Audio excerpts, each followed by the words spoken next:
All right, welcome everybody to another edition of Millennials Are Killing Capitalism Live. Take a minute, say hello to everybody in the chat. Welcome, welcome. Make sure to do the basic housekeeping things like the video, share it with folks, hop on Twitter or IG or whatever and just let folks know this is going on now. Subscribe to the channel if you have not done that yet. And when you do, turn on the notifications so you get the different videos that we have on. We have a bunch of good stuff coming up, including this amazing conversation. And what else? Support us on Patreon if you don't already. We definitely need that support to keep doing the work that we do. And yeah, so today is going to be, it's called part two, but this will be like an independent discussion. It's not required by any means that you've seen the first one, but I do recommend the first one. So if you haven't seen that, go watch it afterward. So my guest today is Lara Sheehi. Hopefully everybody's familiar with her at this point, but I'll say a couple things. She's an assistant professor of clinical psychology. She has a forthcoming book next year. I can't believe that every time I see this in 2025 is next year. That's wild to me. But From the Clinic to the Street, Psychoanalysis for Revolutionary Futures, which will come out on Pluto Press. There's a previous book which we're actually gonna just touch on a little bit, which is this book. It's also behind me, but Psychoanalysis Under Occupation: Practicing Resistance in Palestine, which she is the co-author of, along with her partner Stephen Sheehi. And this book won the Middle East Monitor's 2022 Palestine Book Award for Best Academic Book. So anyway, I also want to say, like, we talked when we started the idea of doing this. I think we envisioned that we would do multiple of them. And definitely at a certain time, I don't know, a week or so ago, I think I reached back out to Lara and I was like, I need another one of these. So last time we did this, it was great and I felt amazing. And I started to walk upstairs and I looked at my phone and I can't remember what it was, but there was some like bad personal news or something that happened and it just fucked up my day. And so I was like, oh, the great feeling that I had from this is instantly destroyed. But anyway, it made me feel really good for a few minutes. So, all right, Lara, welcome to the stage. Hey, good to see you. Good to see you. Listen, man, those minutes are really important to keep us going. They are, and I mean, I'm hoping that there won't be something on my phone that will really. Maybe I just won't look at my phone for a couple hours after this discussion. But yeah, great to be in conversation with you again, as always. Thanks for Looking having forward to me. this. Yeah, and folks, you should know, like we plan a little bit for these, but this is pretty, you know, we're both pretty much gonna ad lib this one. I mean, we have some things that we put aside, but Mhm. we were both like trying to find, like, I was trying to find my socks. Lara was trying to find her rings right beforehand. So this is pretty much unfiltered that you're gonna get today. So all right, let me get started. So one of the things we want to do today is talk about Basel Al-Araj, who we had mentioned last time, and we had kind of planned to talk about this last time, but we didn't want to like try to shoehorn it into like the last 5 or 10 minutes of the show because it's a longer discussion. And so there's 8 rules that he has that we're gonna go through and kind of share with folks and talk about a little bit. But before we do that, I was reminded, um, first of all, Samira, thank you for becoming a member. I appreciate the support for sure. I was reminded that you talk about Basel in this book in relation to, in this book, there's a lot of clinical work that you're kind of analyzing from different practitioners in Palestine, different patients that they're working with. And so he comes up in that context. And so I wondered if we could just start there and say a little bit, because it also says in the book that you and Stephen, I think, were in Palestine at the time that he was martyred, if I remember correctly. But yeah, go ahead. Yeah. So thank you for having me again, and Ramadan Kareem lil-kil. It's the first day, so I wish you all a fulfilling Ramadan and one that brings many many blessings with it, and hopefully a permanent ceasefire as well, inshallah. Yeah, I mean, I'll jump right in. It might not be surprising that we talk about Basel Al-Araj in the book. The book takes up issues particularly of making life, and making life under conditions that otherwise would create death and death only.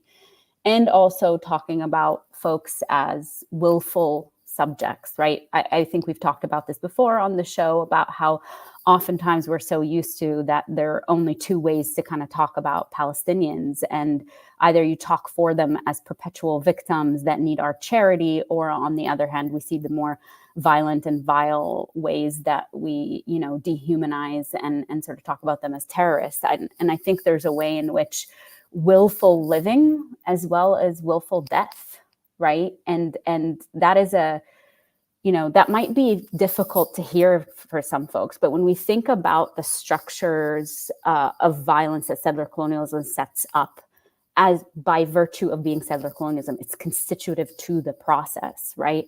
In the book, we refer to just Pierre Poir's work and call them chokeholds, like all the ways that people are asphyxiated by being under this condition. And then there's a way in which, whether it's Basel or Muhannad, who we talk about them side by side, Muhannad in Gaza and Basel in the so-called West Bank.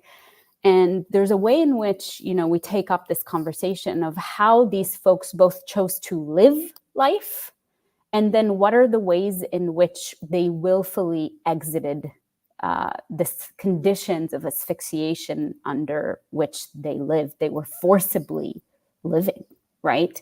By virtue of living in a settler colonial condition that circumscribed every aspect of their life, and would have it be that the settler colonial machine and the mechanics of settler colonialism wanted to force itself and say, we can dictate every part of your life. Of course, we are seeing this at the most extreme level right now. But I want to say that even within that, we are seeing signs of precisely what Basel and Muhannad were showing us. That I saw photos, for example, of folks decorating their tents with Ramadan decorations. And that's precisely what we're talking about, that texture of that, even as you are dictating what type of aid drops from the sky, right? Because I'm not allowed to drop seeds, because seeds means that you might plant them. This is true, that no seeds are allowed in Palestine, because that would mean that Palestinians could grow their own food and sustain themselves. And so part of the calculation of what to drop was, we have to pit all of these dates or buy pitted dates, because we can't drop seeds, right? That folks that is so fucked. I just want to say, yes, and we can get more into that, because we can get more into. But yeah, I mean, like when you think about questions of like food sovereignty, like what the hell does food sovereignty mean when you can't even have seeds? Like, anyways, continue. I didn't mean to cut you off. No, amazing. To the contrary, that's exactly right. And so all of these ways that we, maybe there's little details that we might not consider as part of the way that the machinery wants to dictate people's every movement. Everything has to run through this channel, right?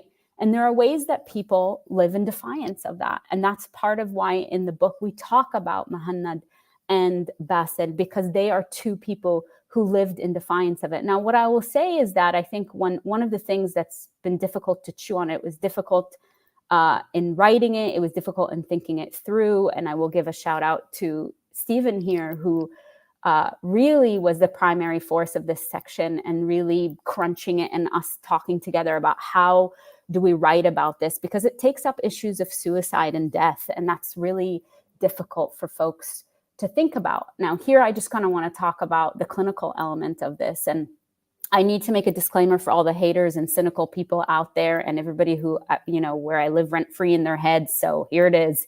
I'm not saying that people should suicide, and I'm not encouraging anybody to do that. What I am saying is I reject the notion, right, that we can talk about issues of autonomy and body autonomy, and somehow our field has arbitrarily drawn a line around body autonomy in that way. And let's face it, the reason why we've done that is precisely because there's issues of liability. This is not a clinical, decision process most of the time. If you talk to people who take up issues of suicide, oftentimes they're overwhelmed by the anxiety involved about what would happen to my license. I'm not saying that people don't care about the people that they work with. They absolutely do. And there's a lot of that as well. But when we transport this to Palestine, or conditions of oppression that are on this level, and of course, we're going to talk about Aaron Bushnell a little bit, I think we had said, and that it really recontextualizes this thing entirely and says it troubles our notion of body sovereignty. And what does that mean when people both own their life and also own their death? And it really makes us have to contend with the fact that the relationship to living and death is very different under conditions of settler colonialism.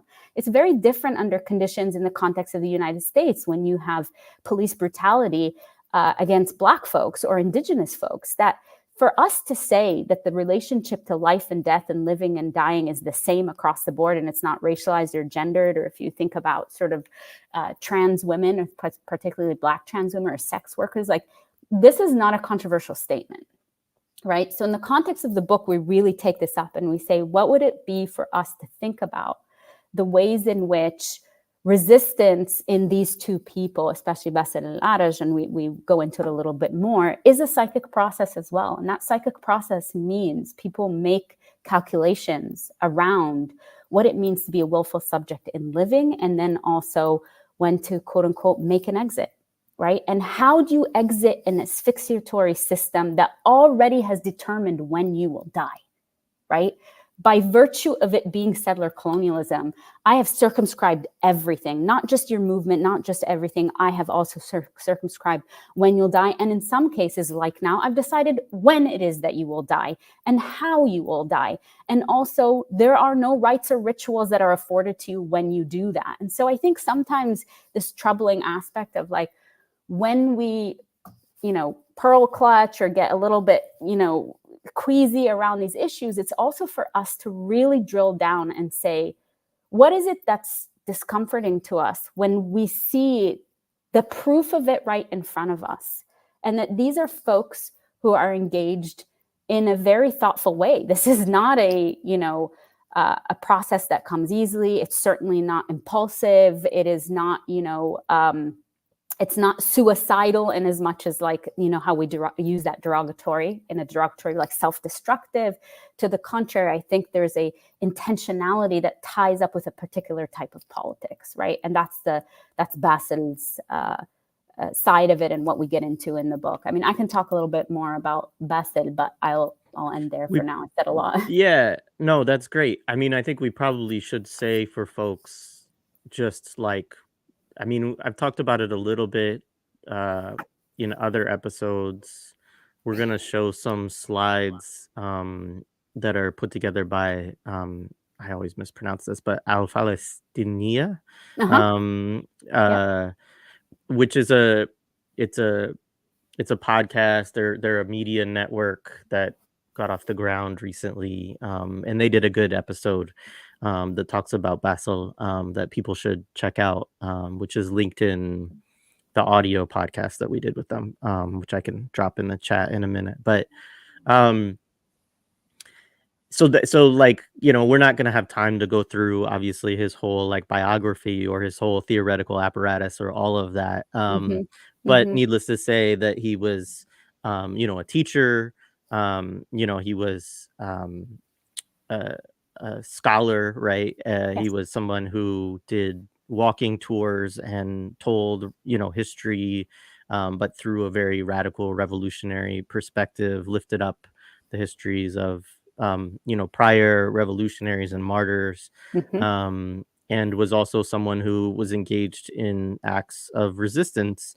And, we could sort of say that. I don't know if you want to say a little bit about the circumstances under which he died.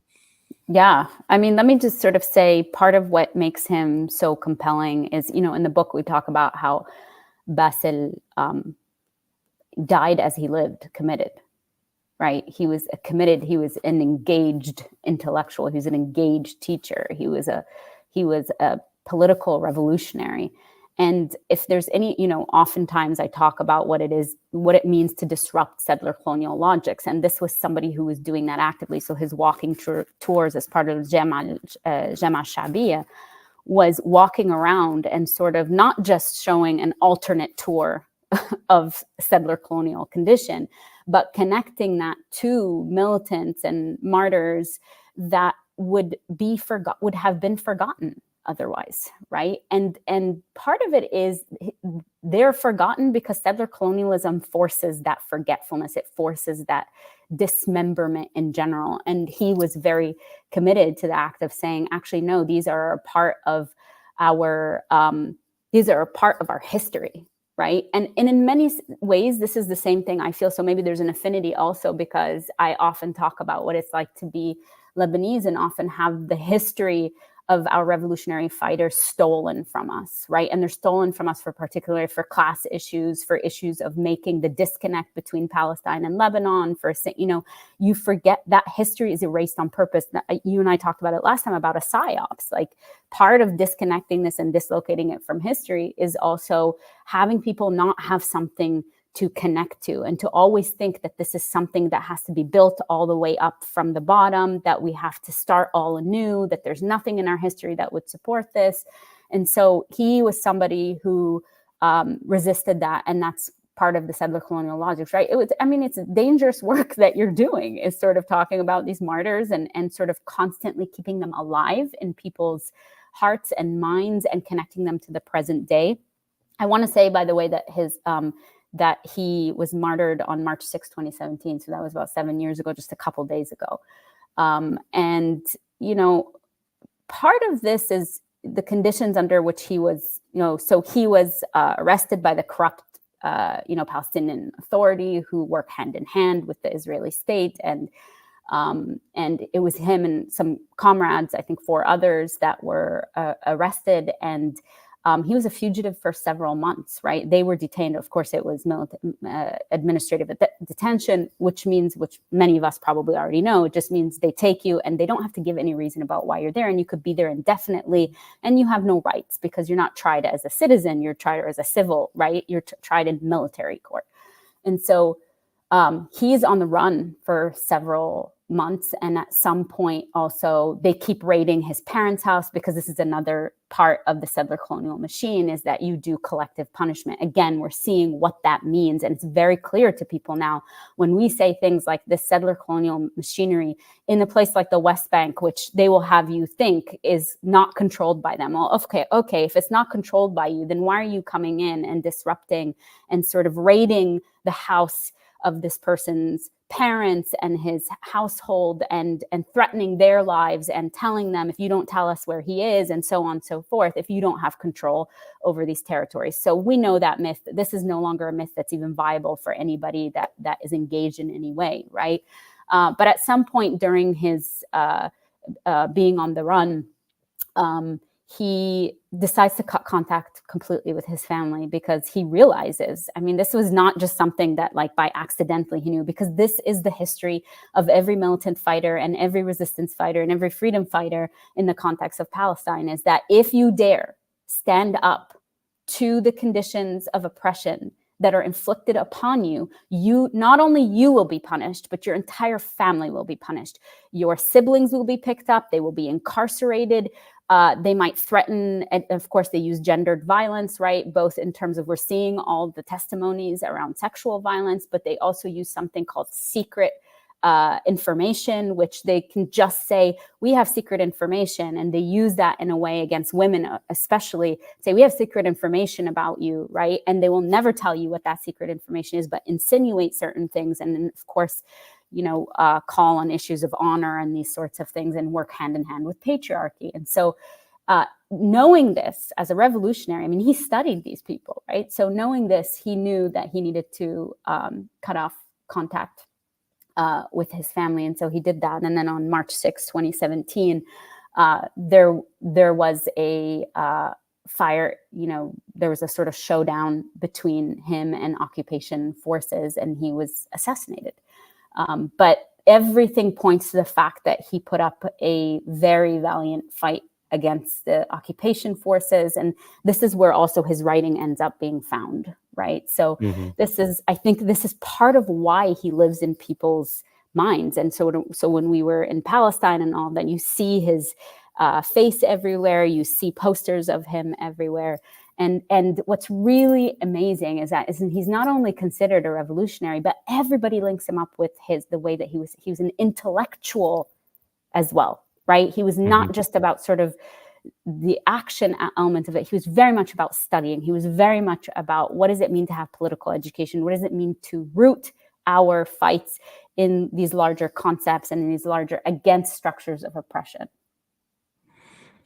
Yeah, no, absolutely. Thank you for all of that context for Sure. folks. All right, so I'm gonna share rule number one. And so I guess we should say this comes also there is a book that he has. I think it's called I Have Found My Answers. And I've actually heard that it is going to be translated into English. It is in Arabic currently. But anyways, these rules are, I believe, part of that as well. But let's see. Did that? Yeah, come up. Okay, good. All right. Let's see. Can I make it a little bigger? Let me see. Oh, great. So I don't have to pull it up on my own screen. Great.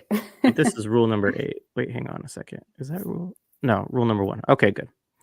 All right. So I'm going to read them. So the Palestinian resistance consists of guerrilla formations whose strategies follow the logic of guerrilla warfare.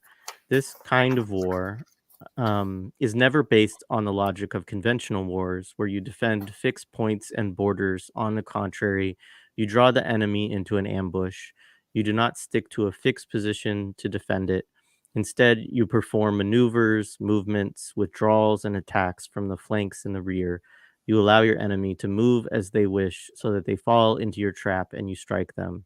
You determine the time and location of the battle, so never measure against conventional wars, right? Yeah. And I think this one is just important for folks also to understand, even as horrific as, the genocide that is currently being enacted. And I certainly don't want to fall into any logic or representation of that sort of, because people like to blame the resistance. And this is also one of the things that is consistent throughout, well, not only like settler colonialism, but specifically the history of Palestine, is that Palestinians are always blamed for their resistance. They're always blamed for, not negotiating or not taking a deal, quote unquote, which we see again now with like and we'll talk about that I think a little bit more later, but the phony kind of ceasefire proposals where it's really not a ceasefire. It's saying, we would do a temporary ceasefire if you surrender everything and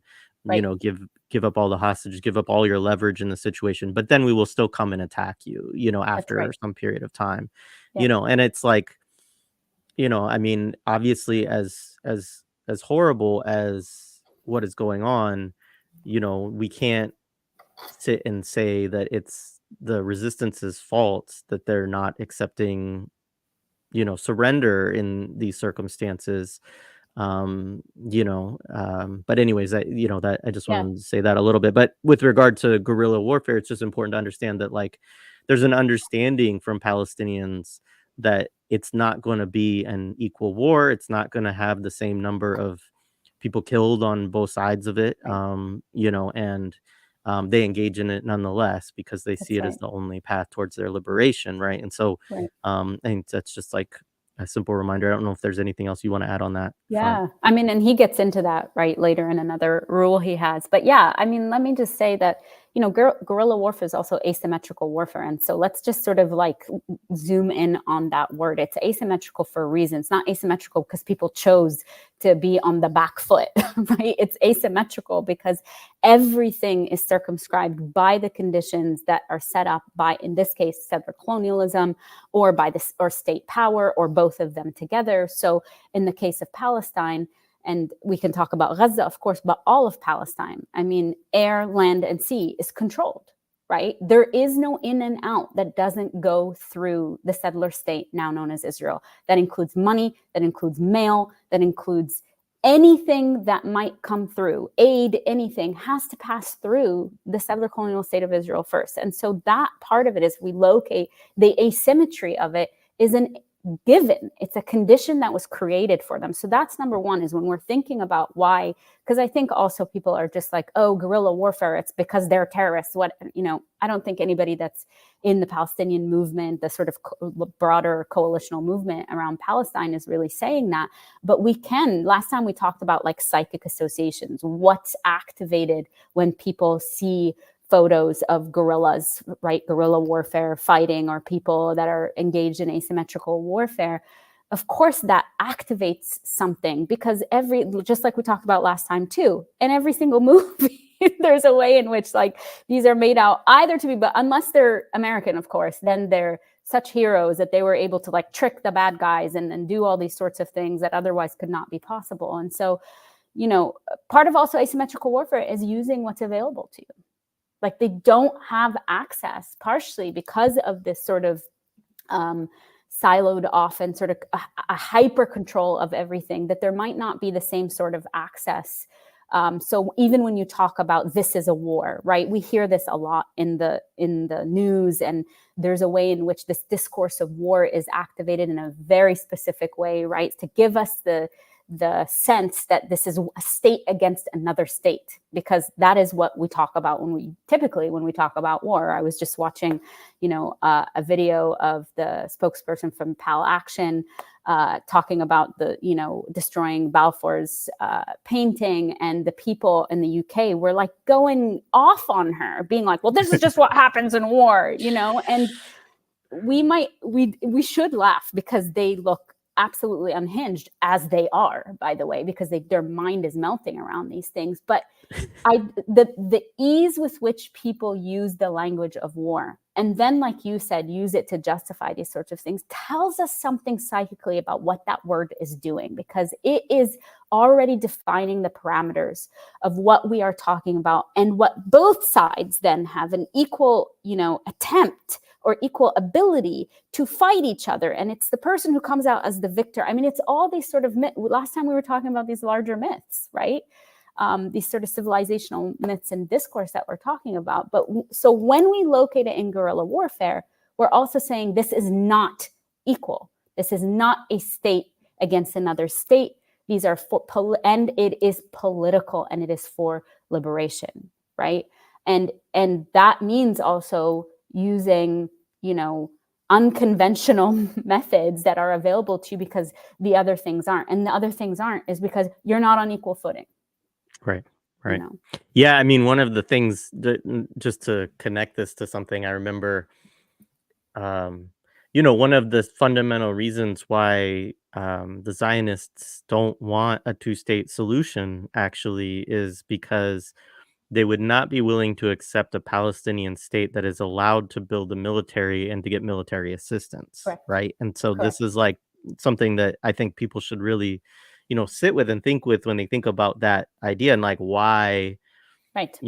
as Palestinians at one point basically, well, not all Palestinians, right, for sure, but as there is a group of Palestinians that have worked for the idea of a two-state solution, that why has that not actually been able to happen, right? Right. And the reason, one of the key reasons, is that Israel's just not comfortable with a sovereign Palestinian state that could make those kinds of decisions and have a military, and actually right. would be able to approach then a place where there could be conventional war as opposed Yes. to Yes. guerrilla warfare. Or an airport.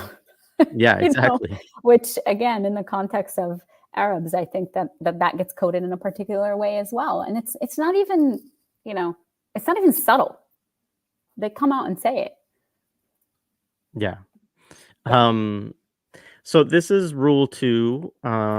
So again, I'm going to read this because I know it could be a little bit small on folks' screen.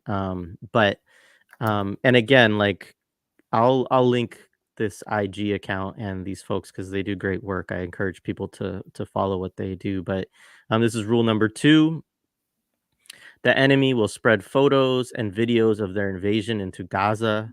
Keep in mind, this was written. This is not is not written currently, right? Right. It feels like it very much could be, but it was not. Occupation of residential buildings or presence in public areas and well-known landmarks. This is part of the psychological warfare and guerrilla wars. You allow your enemy to move as they wish so that they fall into your trap and you strike them. Determine the location and timing of the battle. The battle is judged overall by its results, and this is merely a show. And so we saw this, I think, especially like in the earlier phases. In at this point, I do think that there's a lot, unfortunately, that now the IOF is able to control in terms of, I mean, obviously they're always able to control what moves in and out of Gaza.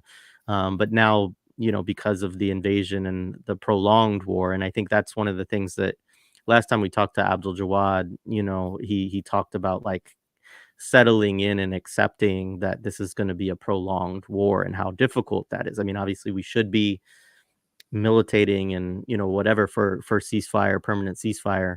But I understand why that's also important psychologically as a turn in terms of acceptance that Hmm. I can't get too caught up in every day, that it hasn't stopped because it seems to be that they're settling in for a long campaign. And even the discussion the other day of them building this pier, which I think we'll talk about a little bit later too.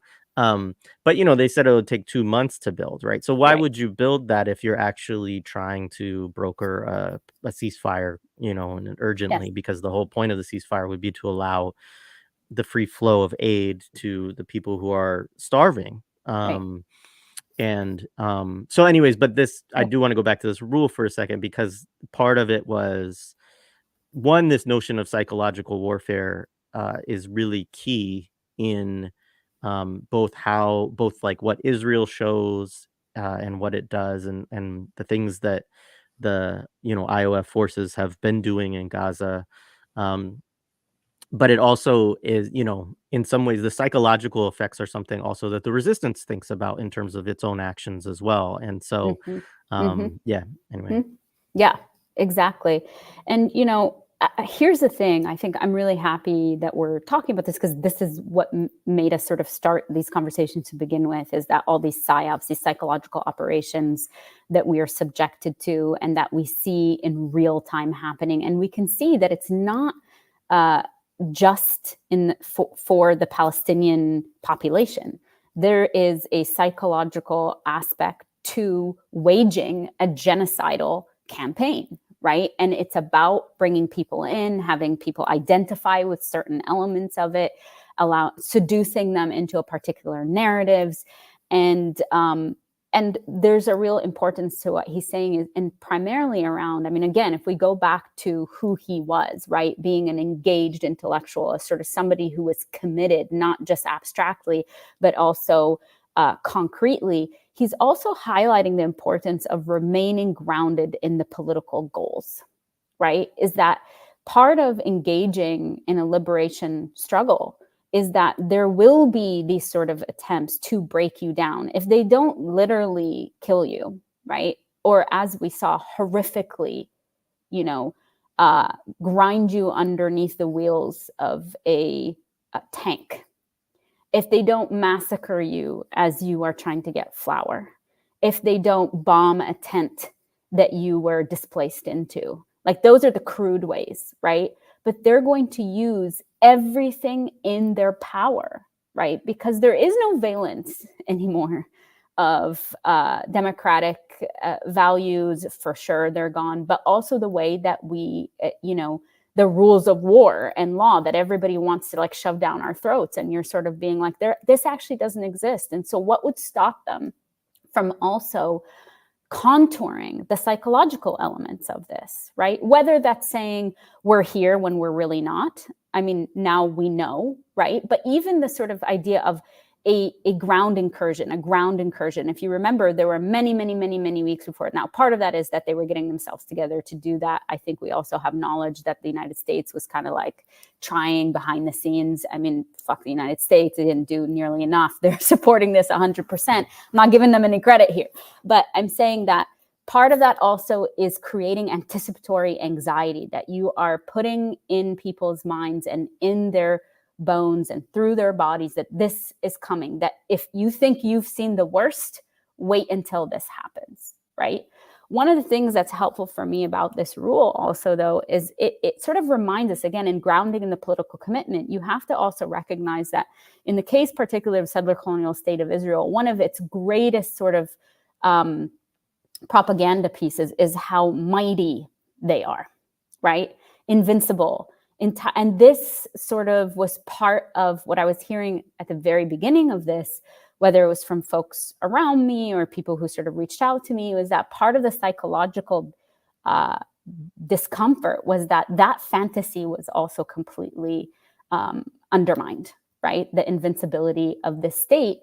And I think that that's part of it, is for us, the psychological warfare is to be like, yes, of course, there's damage being done, and we need to take that seriously. And that's part of what we're fighting against. And also to say that if this were so easy, and these people were the ants that they make them out to be, right? That we can do anything we want with you. And this goes back to the willfulness, is like, this wouldn't still be happening this many months later. And I'm not sort of saying, please do more. I mean, everything that could not be imagined has now come to light, right? And I was in conversation with somebody, and they're like, I mean, 4 months ago, we couldn't have imagined that this is where we would be, right?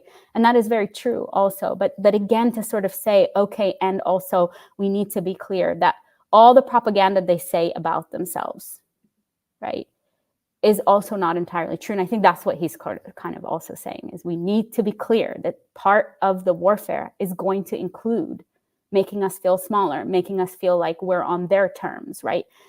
Using these sorts of things to have us determine how to act based on their conventional warfare. But that's not what's happening right here. Yeah. All right. So rule 3, let's see.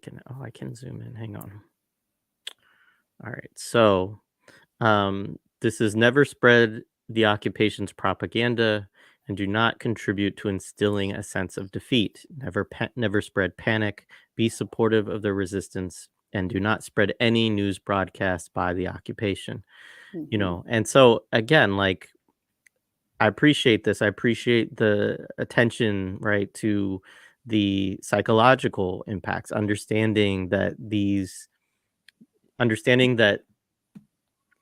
the Israeli media is engaged in a form of psychological Yes. warfare. We need to understand that the United States media is heavily engaged in a form of psychological warfare. In fact, we had a conversation a week or so ago with Bryce Green, who writes for Fairness and Accuracy in Reporting, and Bryce points out, which I think is totally accurate. I mean, I know it's accurate because he's done the research on it, but that actually the United States media is more propagandistic than the Israeli media, right? Mm-hmm. Because within the Israeli media, you're going to find instances where there's discussions or debates about what actually happened on October 7th. Mm-hmm. Who, how many people were killed by Israeli helicopters or things like this, right? What is the actual how do we understand exactly what's occurred here? Families of people who were taken coming out and saying, no, like the way this is being characterized is incorrect. Now, I'm not saying that to encourage people against Basil's wishes to go Sure. and read a bunch of Israeli media, but I am saying it to say that we need to really think about that in terms of the United States media and in terms of what we consume in terms Yes. of our own media diet. Folks like Electronic Intifada that do amazing work, Mondo Weiss, these folks like Al Palestiniya, like engage with media outlets that are, actually really being critical Yes. and trying to understand and talk about what's really going on, as opposed to ones that are really just engaged in war propaganda, Yes. engaged in a psychological war against us, and I Yes. think that's what he's encouraging, and I think it's interesting because it's like, one of the ways that I've reflected on this rule is I'm like, sometimes I share these things to make fun of them or debunk them, Yes. and, like, I don't know, like, I like, Yep. is it and I think it's good to have there's part of me that thinks that that's useful because thinking with, like, Dylan Rodriguez and others, like, one of the things with counterinsurgency is that it doesn't like to be pointed out that Yes. that's what's going on, Yes. um, but I think what he's really talking about is, you know, like, don't share this just to share it like it's news or like it's, Yes. like, what's going Yes. on, like, don't but actually, if you're going to engage with it at all, do so to Yeah. debunk it or to, make fun of it for being ridiculous or whatever Yes. else, so, Yes. yeah. Yes. Or and place it within the machinery of propaganda and war, like you're saying, and imperialism and settler colonialism. I mean, and we've seen this is that they also sort of will circulate photos that are not of that time to make it look like they are of that time, right? And so it's also about us being ethical in the way that we engage these things. And if we don't know, to not share it, because spreading propaganda, it also weakens this on a larger scale, and everything is connected. If everything is in commitment to the struggle for Palestinian liberation, then these little choices that we make also make a difference. And I think that's what he's also, if you sort of read all the rules together and where he ends up, which I know we're getting to, is that's part of it. It's part of our responsibility. Wajib, we talked last time about our wajib. It's our duty to think about these things. I also want to say is that, we need to just divest from the rest, right? I think there's this notion that some folks, I've heard from people who are otherwise super committed politically, and sometimes they'll say something like, well, I feel the need to still read the New York Times or tune into CNN or something just to make sure that I know everything is happening. And my sense, there's a couple thoughts I have about that is, number one, we know what's happening. It doesn't stray.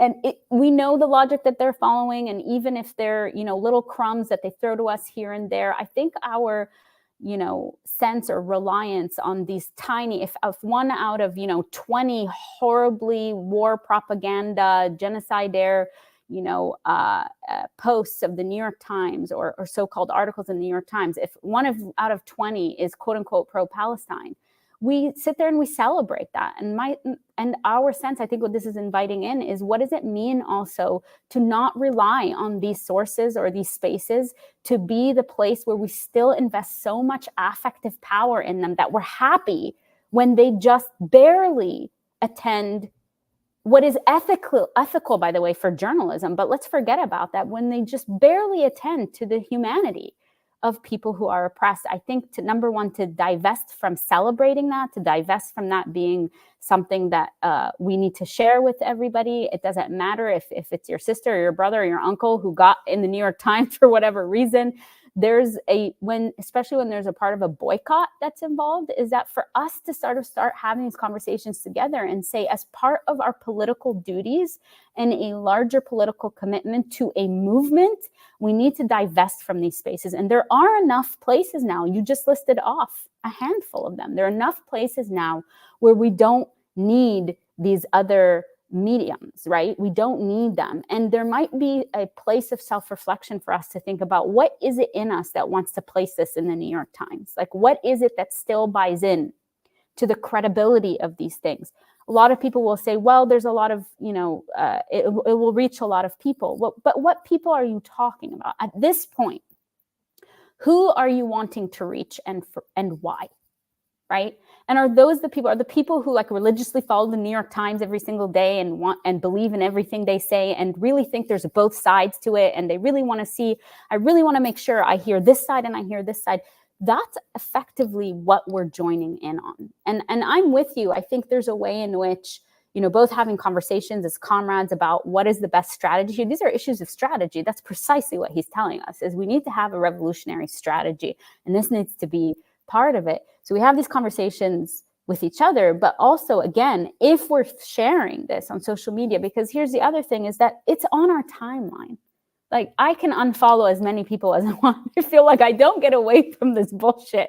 It shows up somewhere, sometimes in very clever ways. Like, I love people on the internet more than sometimes the people that I have to like end up debating in real life, right, around these issues, because they're extremely clever. But that's part of it. If it's parody, right, if it's undercutting it, if it's giving an analysis, because there might be other people that instinctively, because of the way that we're conditioned or socialized or psychically invested, that people might unwittingly, right, like something or feel like, okay, this is me supporting Palestine if I'm liking something about Palestine in the New York Times. And if they're sort of seeing the critiques, again, what we were talking about last time is that forming a discourse is extremely important. Having our talking points, not as like mindless talking points, but really an analytical frame from which we can emerge and strategize and keep building and revise. And I mean, this is what political organizing is. Yeah. So I just want to shout out like this for folks like this. You find them on Twitter, find them on Instagram, just to give credit and also just a shout out to these folks. These are the folks that created these slides. I pulled them from their Instagram, and definitely follow them and check out their work. Their podcast is called The Resistance Report. And yeah, so anyway, shout out to them. All right, I'm going to share the next one.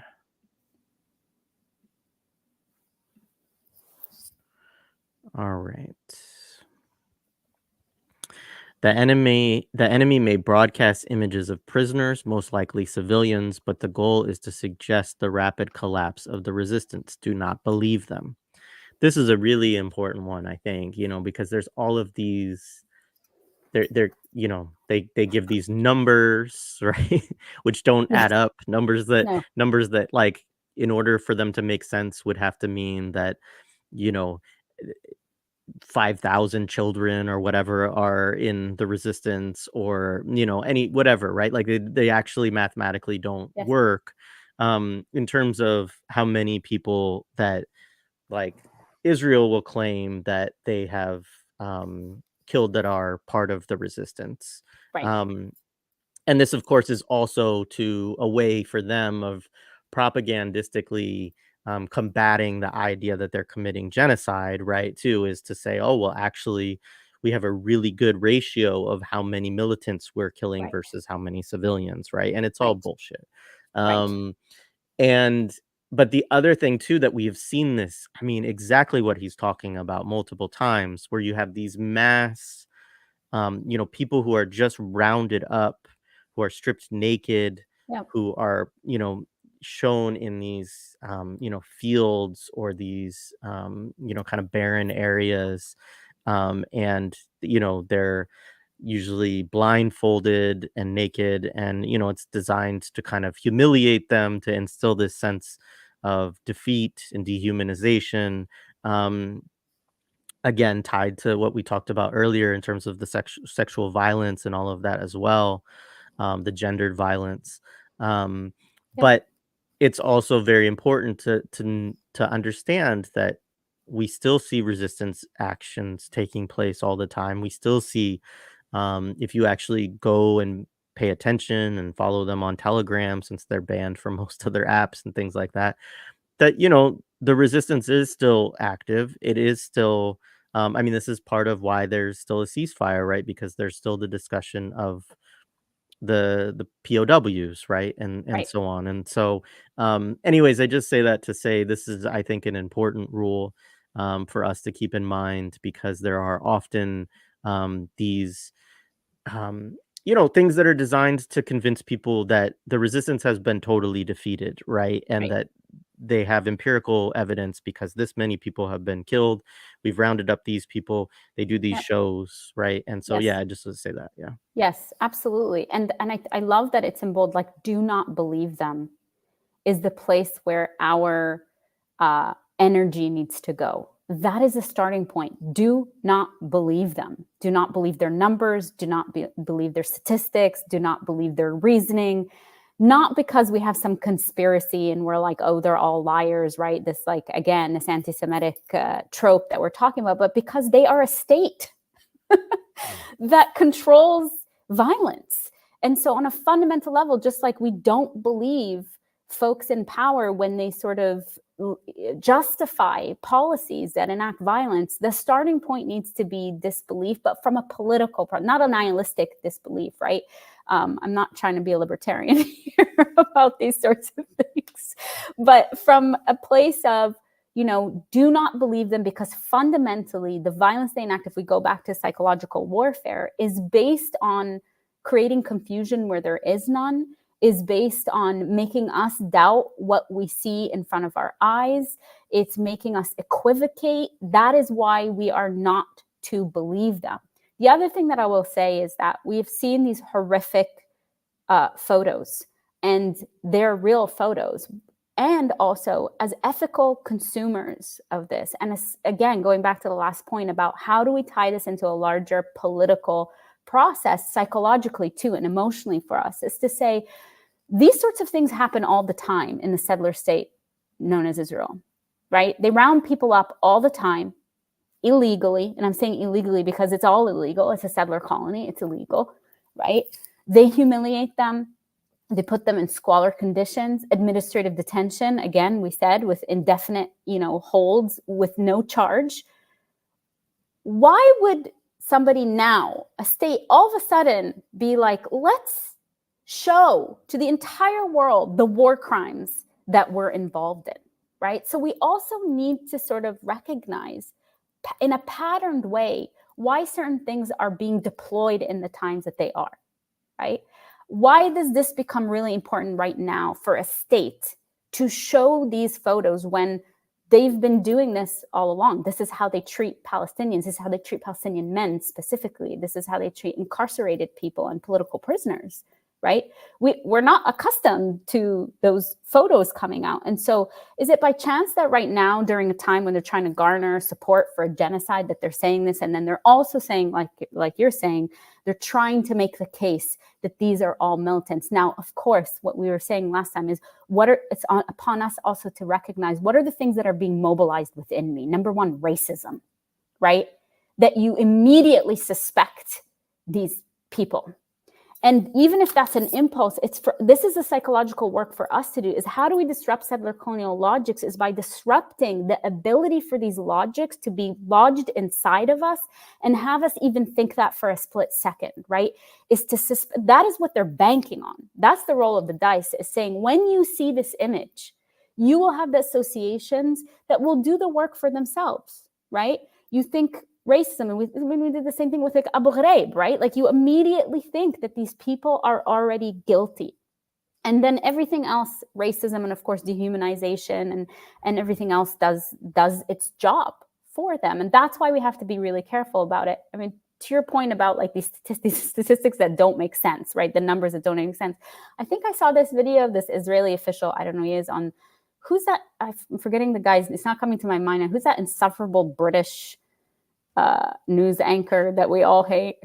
Oh, is it Piers Morgan? Yes, that's it. Yeah. That's his name. Yeah. I completely He's blanked on. terrible. He's like a Trump Horrible. guy, but yeah, he's like exactly. And like this is a guy who's of course commodifying a genocide, because he was a has-been, and now everybody's watching because he's talking about these things constantly, right? And people like to watch him getting dragged as well. So more power to you to watch that. But I think there's this like Israeli official who's saying with a straight face, yes, we have interrogated 3,000 Hamas fighters. We've interrogated them. We have them in custody. And he keeps pushing him like, am I getting this straight? You have 3,000. And the guy just keeps shifting his narrative back and forth and back and forth. And that's the thing. I think people look at that and go, well, there's no credibility anyway. But when we're thinking there's no credibility, we're also not thinking about the structures that actually support his credibility over that militant's credibility. By virtue of who they are and the way they're being platformed and the way that they talk and the larger structures that might support that, right? Like who is innocent until proven guilty and otherwise. I mean, we know that in the carceral system as well. All of these logics follow each other. And that's why I think this is really important. The don't believe them, again, to go full circle, the don't believe them is precisely because of that. Because when we unwind, that is what we risk going into even internally, when we dare start from the place of believing and then like, let's look a little further. No, you start at the place of don't believing. Right. Absolutely. Yeah. All right. So there's two things I want to read on this. So rule 5 is the enemy will carry out tactical, qualitative operations to assassinate some symbols of the resistance. And all of this is part of psychological warfare. Those who have died and those who will die will never affect the resistance's system and cohesion because the structure and formations of resistance are not centralized but horizontal and widespread. Their goal is to influence the resistance's support base and the families of the resistance fighters, as they are the only ones who can affect the men of the resistance. This is a very interesting one. It also, I mean, I think, in terms of sometimes this gets mobilized in kind of weird ways, but like I think there's a very real reality that like you cannot um Palestinian resistance cannot be finally defeated. Like it is impossible to completely annihilate the desire for people to have a right of return, to be able to live on their land, to have sovereignty, right? And so this, the truth is like that more resistance fighters will be created every day throughout these kinds of wars. And there's a quote here at the bottom that's tiny that I'm going to zero in a little bit, but I will read it because I know it'll still be tiny. But it says, "If I fall, take my place, my comrade in the struggle, carry my weapon, and do not be afraid of my blood on the weapon. I did not die. I'm still calling to you from beyond my wounds." And this is from Palestinian Poster Project 1970. And so, yeah, I just wanted to, I don't know if you have more to say about this, but I think also, again, like to the point that he's making about the structure of the resistance too, that it is not just like one centralized military that could just be, defeated in a single way, right? It is Right. horizontal, it's decentralized, Right. it's made up of cells, right? And so, Right. yeah, exactly. Right. And I think what's great about this and that quote that you had from that poster, which I love those political posters so much, is it's so moving, right? Because there is a comradeship, there's filial recognition that this doesn't end here, that this is bigger than bodily presence, and that is why it can't be killed off, right? Because folks can, I mean, we've heard this in various political movements and liberation fights where people are like, you can kill me in bodily form, but you're not going to kill this idea of liberation, and people will continue. And we have seen that, like, by all odds, considering how much more sophisticated violence has become in the hands of the state, that people aren't just, lying down and being like, okay, I'm just going to submit to this. So they have a will to live, which is the most moving thing for me. So I just wanted to highlight that. Also, this sort of rule, what it shows to me is not only the lack of imagination of violent power, right? Because it's fixated on one thing, and that's full domination and the submission of other people, but it's also telling on itself that it thinks about resistance only in this particular way, that resistance means you pick up a gun and you are, engaging in this sort of, that is one part of it, of course, that's what he was saying. And also this is where Sumud comes in, and that's part of, that's why you have to keep trying all these different ways of invading the province of the mind, invading the province of the home, home demolitions, all these different ways that you enact your ultimate, what is seen as ultimate power, right? Because resistance is not just that, but it tells on itself. It wants everybody to believe that when we are saying resistance, that is the one thing we're talking about. And if we know, whether it's Fanon, who talks about, dying colonialism, about the ways in which resistance, yes, means the people who are fighting and coming back to their families. That's what made me remember that dying colonialism.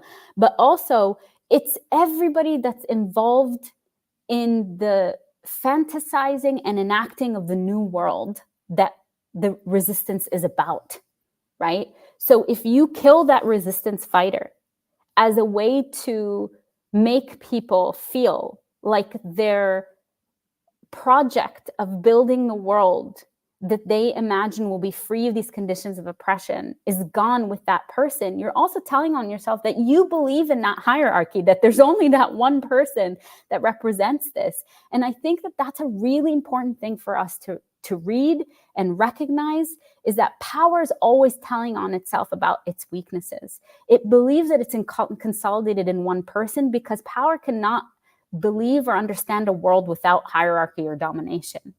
And so these decentralized modes of fighting, and to recognize that everybody is part of the struggle, so that if that resistance fighter is martyred or murdered, right, that it doesn't die with them, because that wasn't the point to begin with. It wasn't consolidated in that one person, and there's a cause bigger than what the state imagines, right? And that cause actually might be worth somebody's life. We go back to where we started, right? That people commit themselves to the liberation that they might not even see in their lifetime. Most people recognize that that's the case, and it still is important enough to fight for. And that is what power ends up telling on itself about, because it thinks, okay, let me target this because this is going to wear you down. And I'm not sure that it works. I don't know. I'm not sure that it's ever worked. Right. Yeah, I don't think so. All right, rule 6. So our direct human and material losses will be much greater than the enemies, which is natural and guerrilla wars that will rely on, willpower, the human element, and the extent of patience and endurance. We are far more capable of bearing the cost, so there is no use in publicly panicking due to the magnitude of our numbers. And again, like, this reminds me of another discussion I had with Abdul Jawad Omar, and it was early on, and I was like, I asked him some question about, sort of trying to reduce it to a mathematical equation, because you're like, so many people are being killed right now, and I don't remember his exact response. I only remember what I kind of, my own interpretation or feeling on his response, but it was basically like, yeah, if you reduced it to a mathematical equation, you would never resist. Right. That in that, once you embrace a logic that says, okay, we can only do it if it means this many people will die, or this is what's an acceptable loss, etc., that actually at that point that you've reached a kind of psychological impasse that you can't proceed from there. And so, obviously, again, like, and very important, I think, remembering always that it is Israel that is killing the people, right? It's not the resistance that's doing that, and so, it's that's where the inhumanity of all of this comes in,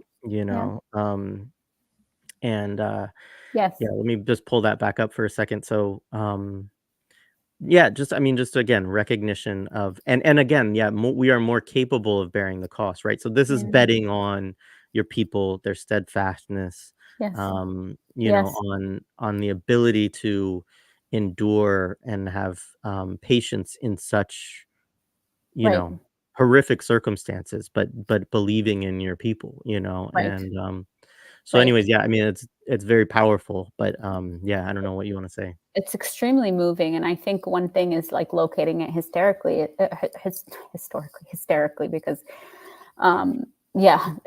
it not hysterical as in funny, but hysterical as in the hysteria of the state. That mobile, because I was going to say, it's to locate it historically is to also think about it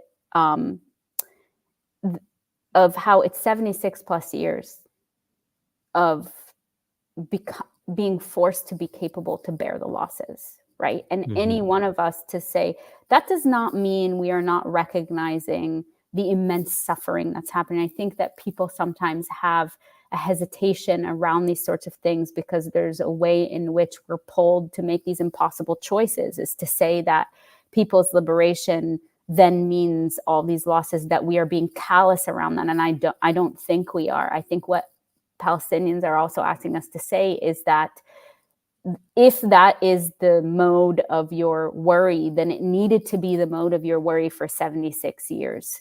And that it doesn't mean that when you weren't seeing this level of heinous violence so in your face, right, at a magnitude that you couldn't imagine, that this wasn't happening on a daily basis. The dehumanization, the lack of access, the controlling of food, like we were saying, the rationing of calories,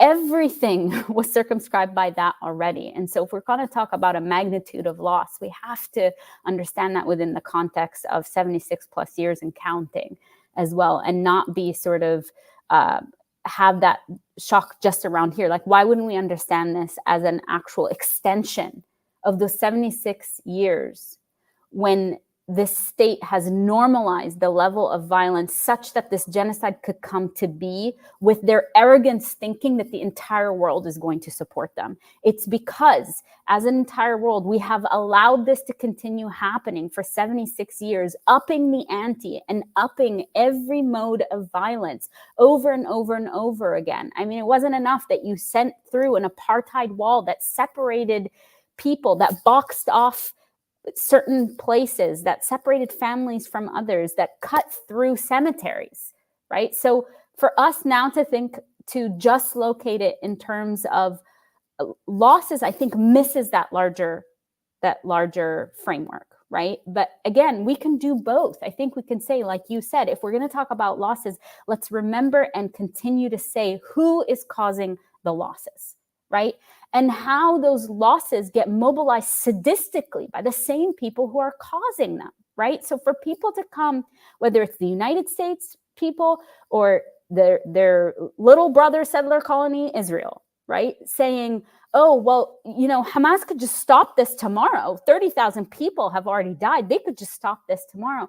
The fact that it's being mobilized like that is so incredibly sadistic. And it's like, actually, no, this could stop tomorrow, but you stop giving arms to these people, right? That's how it could be stopped tomorrow. So that's another clue for us, that when it gets mobilized on both ends, gets mobilized on one hand, we must do this because we have to snuff out Hamas. And on the other hand, well, Hamas could just give up and then this would be done as well, right? So when we see that sort of discourse happening, it's also another clue to us. Again, it grounds us in this idea. And I'll go back to also one of the things that sort of stopped me in my tracks very early on, and I think I mentioned this before, but I think it bears saying again, is that we often remember the victories afterwards and what it means for people to be liberated and have a hand in the making of their nation as they see fit after the fact, whether it's Algeria, Vietnam, or any one of these places. And then you see the numbers, like you're saying, right? Is that if this were a numerical game, right? You see 1 million people dead, 2 million people murdered, right? In Vietnam, 1 million in Algeria. That those are numbers also for us to think about historically and say that that is not to diminish those numbers or how utterly horrifying that could come to be. And also there is historical memory for us to say, yeah, this is precisely what we're talking about. These are the costs that should never have to be paid to begin with. Right? Yeah, no, absolutely. I'm gonna drop also in the chat to just for folks, like, this is the episode also where the Resistance Report talks about these 8 rules, and I encourage folks to listen to it too because they They're do a great incredible. job too of Yeah. talking about it. All right, let's see, next one. All right. So let's see. First, I just see the poster. It says "Advancing the Revolution Through Weapons and Thought in Pursuit of Liberation and Socialism," 1973 Palestine poster project. So Today's wars are no longer just wars and clashes between armies, but rather are struggles between societies. Let us be like a solid structure and play a game of biting fingers with the enemy, our society against their society. And again, like I also really appreciate, and there'll be something else, I think it's in Rule 8, but it was referenced a little bit earlier, so I'm going to talk about it too. But, you know, I love the way that Basel just thinks about Palestinian too, right? In this Yeah. very broad sense of Yes. everybody who is with our cause, right? Yes. Of everybody who is on our, is with us, right? Right. And I think that it's like there's that chant, right? In our thousands, in our millions, we are all Yeah. Palestinians, Yes. I just want to say that I love that concept as well, which will come up again in the next slide. But um, I think this is an important thing, and it gets to what you're talking about too in terms of forms of resistance, right? That it Yes. is not just the person with the AK-47 or whatever, or the rocket, or the IED, like, you know, that it is the whole societies, and everyone contributes in certain ways. And we've seen this in so many ways. I mean, and also we could talk about people protesting and people taking direct action and doing things like that outside of the actual sort of, I don't even want to use the term borders, because like there really Yeah. aren't borders in Yeah. Palestine, but Yeah. there's armistice lines, right? But outside of this area, right, this region, um, that there's and we could talk about resistance. We could talk about Yemen, and the ways that people are able to kind of um, join this kind of societal structure, Yes. struggle, I should say. Yeah. Yeah, yeah, exactly. And one thing I will point to again psychologically is for us to go to these things that we're pulled to, or the ways that ideology is conscripts us or lives within us, right, and hides itself as normative, is like this line of thinking mobilized by a revolutionary leftist, a revolutionary militant, is like shock value to people. Like, what are you saying? This is society against society.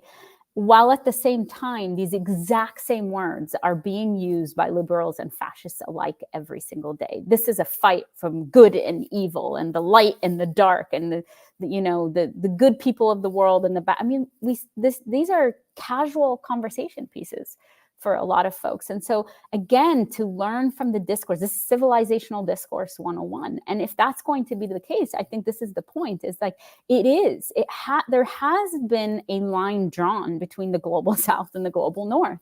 And why wouldn't it? It's not just like again, I really dislike this, or this is a tribal issue. All these ways that people sort of activate, not only is that anti-indigenous, but also it activates this idea that somehow these people are just essentially deterministic biologically, that I just have to choose a faction and I sit with it, rather than as a political commitment.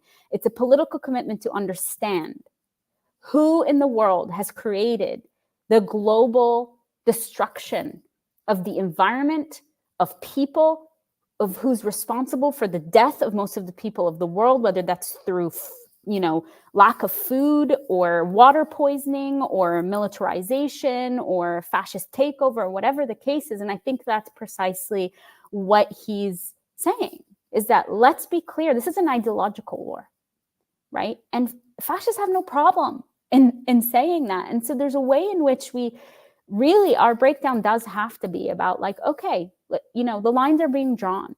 And in many ways, when the lines are being drawn, it is much easier. And this is where I resist and refuse this idea that somehow, to be quote unquote psychologically healthy, you have to be able to hold all these sides. With some things like fascism, like settler colonialism, like imperialism, that idea of holding both sides, actually, there's a pathology in holding both sides, not the other way around.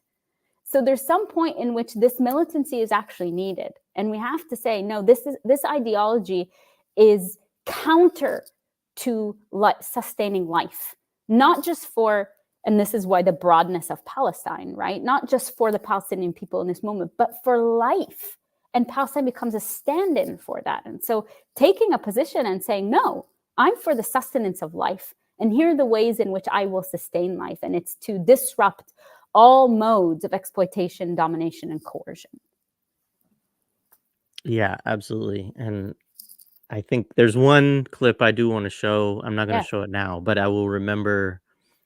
It links back to what you just said. Okay. We'll get to it in a little bit, because we're at rule 8, so we're almost finished with this portion. So this is the last rule. So finally, every Palestinian, in the broad sense, meaning anyone who sees Palestine as part of their struggle, regardless of their secondary identities, every Palestinian is on the front lines of the battle for Palestine.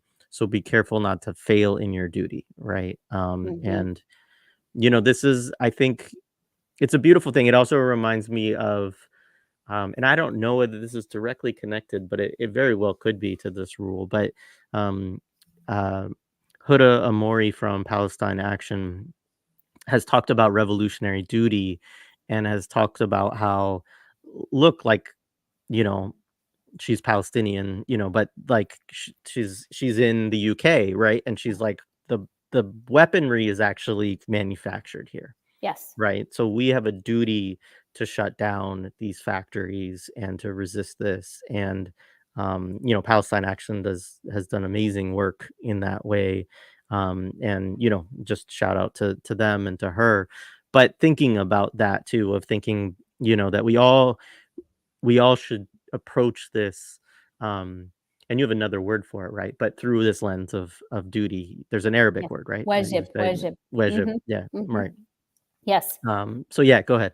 Yeah, yeah, yeah. And wajib is like it's again, last time when we talked about like duty, it doesn't quite really capture it, right? But I think in this context, it does. Is your political commitment to the world and to liberation should be what dictates your every move, and that should course through everything that you do, whether that's how we relate to each other, the ways that I mean, again, it's disrupting settler colonial logics or carceral logic, right? And that starts with relationships and sort of goes out and says, okay, where in this matrix can I disrupt? And this is where I will say to folks that I am not undermining the power of collective action. We see what is happening and we see why there have been movements. And if nothing else, the crackdown of violence shows us that this is working. Why? Because you're disrupting business as usual. And business as usual has a cost in a capitalist economy.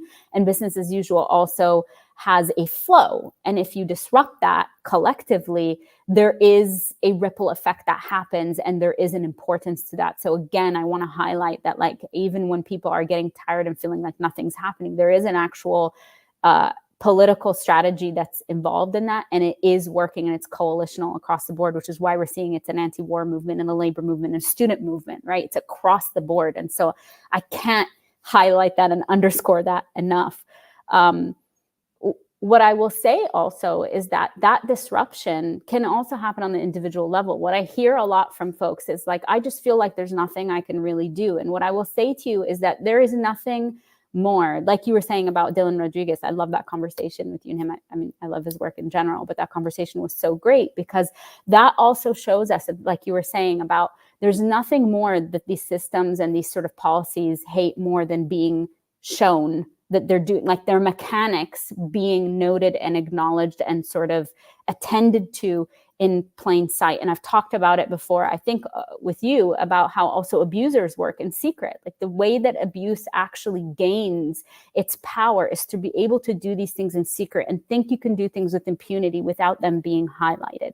Right. And so this is what I want to highlight, where the individual comes in with the collective. I'm not saying it's in a replacement for the collective movement, but as small as being that one person on your listserv, folks, that is the one that will not let it go. I cannot tell you how much people hate this. People melt down. People feel like they have truly, and when I say meltdown, I mean, I have seen serious meltdowns where people can't handle it because they are used to life going on as it always does. And they are not used to, I mean, Sarah Ahmed might call this being a feminist killjoy, that you are always the person in the space that disrupts power being able to function secretly, or things being able to happen as they always have. So I always get a kick out of this, that in the United States, there's this myth of individualism until it's like that you can do something. And then people are like, just me alone, I can't do anything. And I'm like, what about this myth of individualism that you've been like fed. You think you can do anything in the world except actually disrupt the system. I think we've seen you do. You have one person that's ripping into that Balfour, painting, and it causes such an uproar. I'm not saying there isn't a collective behind that person, but it's a good reminder for us that really, if we are going to attend to this, Palestinian broadly, right, moving away from these ideas of these empty identity politics where we consolidate just around identity. Of course, white supremacy creates those identities, and then we feel like we're siloed off in that. But we are talking a broad scale Palestinian. I was listening to Robin Kelly today, talking to the MAKC brothers on MAKC Street podcast, and Stephen and I were listening to it, and I was reminded of his piece, Solidarity is Not a Market Exchange, where actually I think that's where you and me and Stephen met outside of the Twitter, Twitter right? sphere, sphere, right? But that's I think partially what he's also saying there, is that we need to think about these things, and what Basel is saying is that it's our duty across the board, whether you're Palestinian, and it's not in a broad sense that you are Palestinian, because solidarity is not a market exchange. It cannot fit in to these capitalist notions of I do this because then I get this from you. It's because we are all dedicated to the world we actually want to live in that world that's free of oppressive conditions and psychic suffering, really. Yeah, absolutely. So we finished Basel's rules. So we'll take a little more time. Folks, Yes. if you do have questions, feel free to drop them in the chat as well. I don't think I'm going to go through everything that we have laid out because that was great and it took a little bit longer than I anticipated, but I'm glad that Do it did. justice to our comrade. Yeah, absolutely. No, that was wonderful. So yeah, I'll share like a few things that have been on my mind or in, going on. And I mean, one is like, I don't know why this is, I guess because there's like primaries going on now or something like that, that I've started to get like texts from Democrats and stuff like that. And I have found a lot of joy in just telling these people to fuck off. Like, so I've like just responding. I mean, I don't even think that these actually my responses probably go anywhere. Like this is probably like an automated system, and maybe I just hope there's like some IT worker somewhere or some intern or whatever who's reading my responses and maybe even like giggling at them or whatever. But yeah, I mean, it's so God. I mean, the Democrats are so horrible, and obviously the Republicans are too. I'm not sitting here saying that as some sort of silly, like, partisan, ruling class politics, discussion, but just they're awful. And they're the ones who text me the most. And part of the reason that they text me the most is because like I did, the Good Shepherd Collective had this petition. Mm-hmm. And if any of Good Shepherd folks are in the chat, like drop that link in there because I couldn't find it today. But basically the premise of the petition is very simple. It's just like until you do a permanent ceasefire and this and that, like I will not vote for you and I will not support you financially. And that's very easy for me because I'm like, I have no interest right now in voting for any of these people. And I would never give them money. Like that's just, but the point being that, I mean, it might be harder for other folks. I understand, but I think it's a very good, the way that Lara and Layla talked about this in our episode with them was just like, hey, if you are going to protest these folks and oppose them and point out their complicity here and ask them for a ceasefire, then what is the point of doing that if you have no leverage in it? You're not saying you're going to withhold anything from them. You're not saying that, you're going to continue to actually give them money and vote for them. And so what is the rationale through which they would actually pay attention to you, and like how is that kind of a principled stand? And so Right. I really appreciated that. Hang on, sorry, something in my headphones. But so anyways, I signed it and I sent it off and it went to all of my representatives. So it went to Biden, it went to I think the governor Shapiro, who's horrible. It went to Fetterman, who is like the worst human being in the world, I think, up there, top 10. Just a horrible person. And then Bob Casey, who's also terrible. And then I think like representatives, Madeline Dean, I think, whatever. They're all Zionists. And none of them responded, which was really interesting. So usually, I've done this before with Cuba, with other things, usually you get this canned response Right. fairly quickly, talk about human rights issues, blah, blah, blah. And it's like very, it's dumb, but it's like kind of expected. But I'm like, okay, at least. So they didn't respond at all for months. And I thought that was interesting because I was like, like, why not the canned response? I don't know, somebody thought maybe it's because they're getting so much of this that they can't actually effectively respond quickly enough. Maybe and so still most of them have not responded to me. But a week or two ago, like Bob Casey did respond to me and he sent this just horrible, just ridiculous thing. And so actually it was funny because I was texting with Josh, the co-host of the audio podcast. And, we were, I was like, I wrote out this really long, like angry reply to him and, called him a genocide supporter and like cited like, I really went into this thing for like an hour or two. Not, and it didn't go through because they don't have a way that you can actually reply to the email that you get from your representative. And so I probably will take the time just to resubmit it through their ridiculous system. But it just was like it was I don't know. There's like this weird thing of I'm finding a little bit of joy in these small acts that I know I don't have any belief that I'm going to change their minds or that I'm going to, and I know they're not going to change my mind. Maybe that's part of what gives it some sort of power in it is just a kind of total break with these people of just like, and I'm not, you know me, my politics. It's not like I'm a Democrat, like, Right. but, Right. um, like it's just so frustrating in this moment, their fascism, their support for Zionism, their Absolutely. support for imperialism. We could show a couple of videos, like there's one that you sent me that's great, and maybe we'll do that. Let's do that. Let's pull up one of them. We can show that guy. Yeah, let's show them in their full glory. How about that? Yeah. Let them speak for But themselves. it's a range of people from like the folks who let me see if I can find the one. Oh yeah, here it is. That we talk about one hand of like the protesting of AOC, right, around the fact that she hasn't been saying it's a genocide, right? And her kind of squirming around that. And then, this is kind of the other, so that's sort of one end of the spectrum. This is the other one. So let me see if I can share this. Hang on. And people might have seen this. All right. Sorry, folks. I'm doing this. Okay. I think I got it.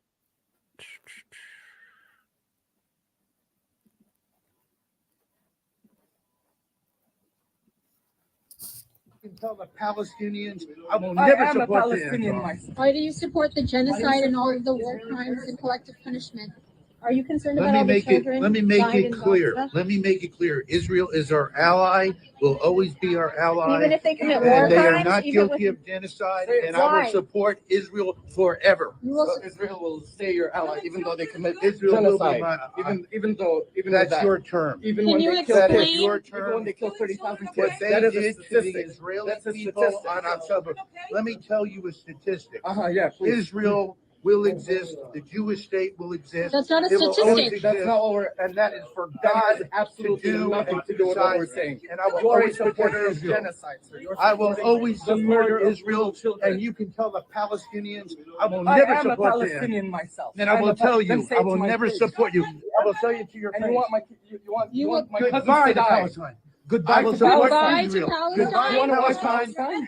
We will support Israel forever. So No. you are I will comfortable. always So just support Israel. FYI, this guy just said goodbye Always to support Palestine. Yes. Israel.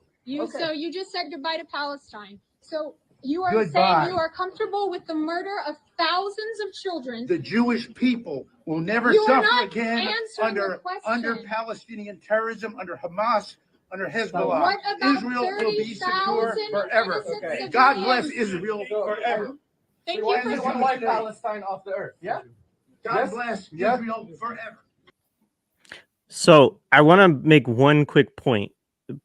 This person, as far as I understand it, is also like not Jewish and is Yeah. a Christian Zionist. And I think that's also just really important for people to understand, because we've talked about Christian Zionism a few times. First, our conversation with Morgan Artukina, we talked about it a little bit, but yeah, I mean, it's like, and we could talk about Joe Biden as a Catholic Zionist, you know. um, and I think that is one of the things that is, it's such a weird, it's weird shit, man. I just have to say that too, of like, you know, like deeply, I mean, just strange, you know, because it's not as though, just to be clear for folks, like Christian Zionists are often very anti-Semitic people as well. Extremely. And yet, you know, and there's there's like weird, you know, Christian doctrine and philosophical stuff, and like, and there's, you know, aspects of it of Israel being a Jewish homeland for anti-Semitic reasons, The actually. second coming and all You know, of the yeah, all of yeah, that. Yeah. yeah, You know, we want them yeah, all to get, you know, yeah. So, right. anyways, I think that's an important context to some degree, but also just how, like, this person being so adamant and so unwilling, and just like, this is it on full display, right? Of Yes. just the honesty of, like, really the kind of Imperial Zionist, Christian Zionist kind of, you know, project, of just, you know, it doesn't matter. Nothing else matters. International law doesn't matter. We don't, none of Nope. the, you know, Palestinians, we don't care at all. Like, I'm not even going to talk to you as a human being, No. that I care about your loved ones who are suffering and dying. You know, I'm just saying Israel will Yeah. be forever. Like, just, so yeah, I mean, that's like kind of the unhinged, Yes. like, one end of the Yes. spectrum. Yes. I mean, I want to give a shout out to my former student and comrade Mataz, who's the guy in the video who's been relentless. I mean, his family is from Gaza, and the other part of his family is from southern Lebanon. So this is the legacy that he's left with, right? And so he's doing everything in his power to sort of make his voice known in the context of the United States. I mean, let me just highlight this. The guy's dressed as an American flag, okay? He's literally in red, white, and blue. And that is what we need to focus on. He's a walking American flag. And so it's not, yes, he's a Christian Zionist, but we also need to think about how these things are wrapped up in imperialism and settler colonialism. And that is what he keeps repeating. I mean, he's utterly infantile in what he's doing. He's activated to the point where there is no reasoning that's being articulated. In fact, you don't need to have reason. And that's the point of, like, we've been blackmailed into supporting the Democratic Party in the context of the United States because they're the lesser of evils. But in this context, we're seeing them in their unvarnished hideousness, because effectively they are one arm of the same imperial machine.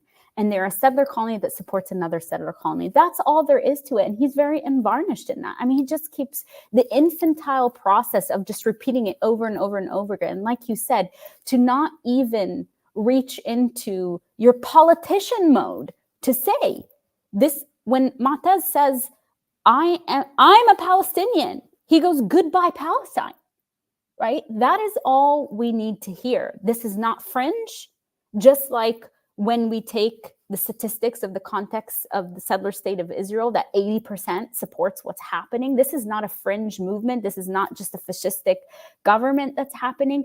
There's something about this being located in the power of empire and the power of settler colonialism, such that you actually don't have to pretend or have politics, because somebody might watch that and go, good for him, he showed that Palestinian, right? I mean, that's the world we live in, where he actually Yeah. is supported by a lot of people by being that brave, Mr. American flag, walking around and then, enacting the most bravery of the Americans to bully a Palestinian, standing in front of you, who is coming here saying, I have family members who have been genocided. Mu'taz has lost so many family members and is still there, and actually respecting your humanity by talking to you in this way and doing what otherwise, right, American civics would have you say that's what you do, that you hold your public officials accountable, and that you should be in your sort of commitment to patriotism, that you should be the one who's most critical of your country. I mean, all the bullshit that we're brought up on all of a sudden disappear right in front of our eyes. And I think that is precisely what's happening. That's why there's this uncommitted movement where you have Minnesota, of all places, voting 18% for uncommitted, where the Democrats thought this is just a Michigan thing, because of course Michigan is little Palestine and little Lebanon, right? But then it shows up in Minnesota and it's like, wait a second, there's actually something larger happening here. And that's the movement that we're talking about. And it's because I hate that you even have to qualify, like, hey, I'm not saying that I like Republicans, because I know people come after you for that shit. I know people come in and say like, hey, but you're giving, but like, if folks are not invested in safeguarding their own legacy, what are we doing in investing so much time and energy in safeguarding their legacy when there are actual people that are suffering? Right. Mm-hmm. And that's something for us to ask. It's like, it's actually your responsibility. You are not entitled to anything. That's actually not even how a democracy works. You can't coerce people into voting. That's not a democracy. And that's what ends up happening, this large scale coercion. And then you on an individual level end up being like, I know you don't, but I'm speaking in the you, in like the universal you here, of like having to be like, I'm blackmailed and having to make this impossible choice. Well, that choice was already made for you. And it's made because Joe Biden is a genocidaire. Right? Yeah. Yeah. And I think also it's like, if I believe that both parties will do this, which I do, yes, then why am I going to give my support even on a smallest kind of level to either of them for that? Absolutely. Like, and so that becomes a little bit of an act of defiance too, even if it's just a small individual thing. Yes, listen, it goes back to what we were saying about disrupting, and I have a little secret that maybe folks already know, but at one point in time I worked for the state of South Carolina.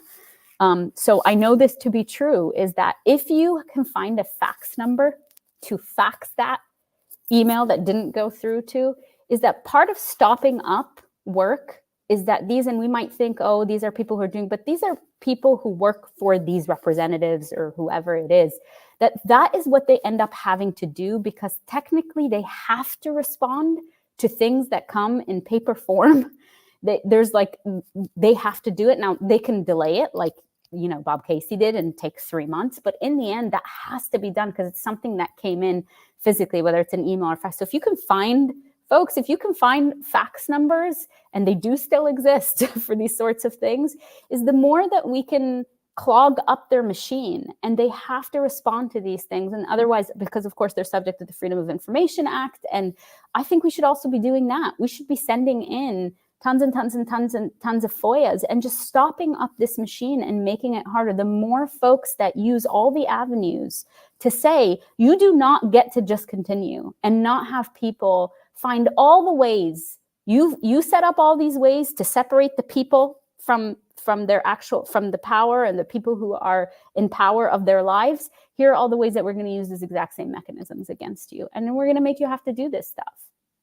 Yeah, and just shout out to Brooke. I mean, what it was making me think of even before Brooke chimed in is phone zaps too for prisoners. Yes. Is like That's is just this idea that like, yeah, like don't do it as a sense of just like, oh, like maybe they'll respond and maybe they'll change their mind. It's like, no, just gum up their works, just like inundate them with crap. Like waste their time.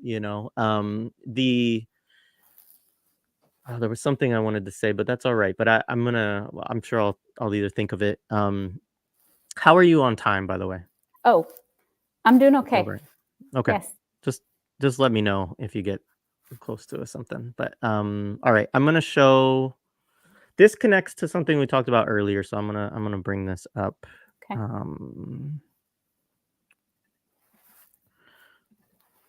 So shout out to Broseph Stalin, who shares a lot of videos. I don't know. This might get it taken down for sharing something on CNN, but I don't really care. But under international law, it's Israel's obligation to make sure that the ordinary citizens of Gaza don't starve to death. And right now they are starving to death. Hamas is making it very difficult because Hamas is not allowing this to arrive. They're not holding it. They're not receiving it. But they will do it. I'm telling you here and now. If we knew it's getting to children of Gaza, we would do it. This does not arrive at their doorstep. This arrives into the tunnels of Hamas that are fighting us and holding our hostages. There's no evidence to support the idea that all of this aid is going to Hamas. Not to the rest of the population. This is intelligence only for terror. That's why they should get only the minimum calories required to survive. They're starving to death. They are not. They are starving to death. You know what? If they're starving to death, give the hostages back. No, a single loaf of bread should go there till our hostages are coming back. To many people in the world, listening to what you're saying and what you're protesting for, it sounds like a contravention of international law, and B, incredibly callous in the face of an epic humanitarian catastrophe, in the face of children starving to death. People can't understand why anyone in their right mind would advocate for stopping aid. Hamas has no fair play. Hamas has no rules. Hamas is holding civilians. You know, even if there is a humanitarian crisis, and there is not, even if there is, it's my right and my duty to prioritize the life of Kfir Bibas, a 1-year-old baby that is there, over any Gazan baby. so, I mean, that's just otherworldly. But I will say, like, I joked to you a little bit about this before.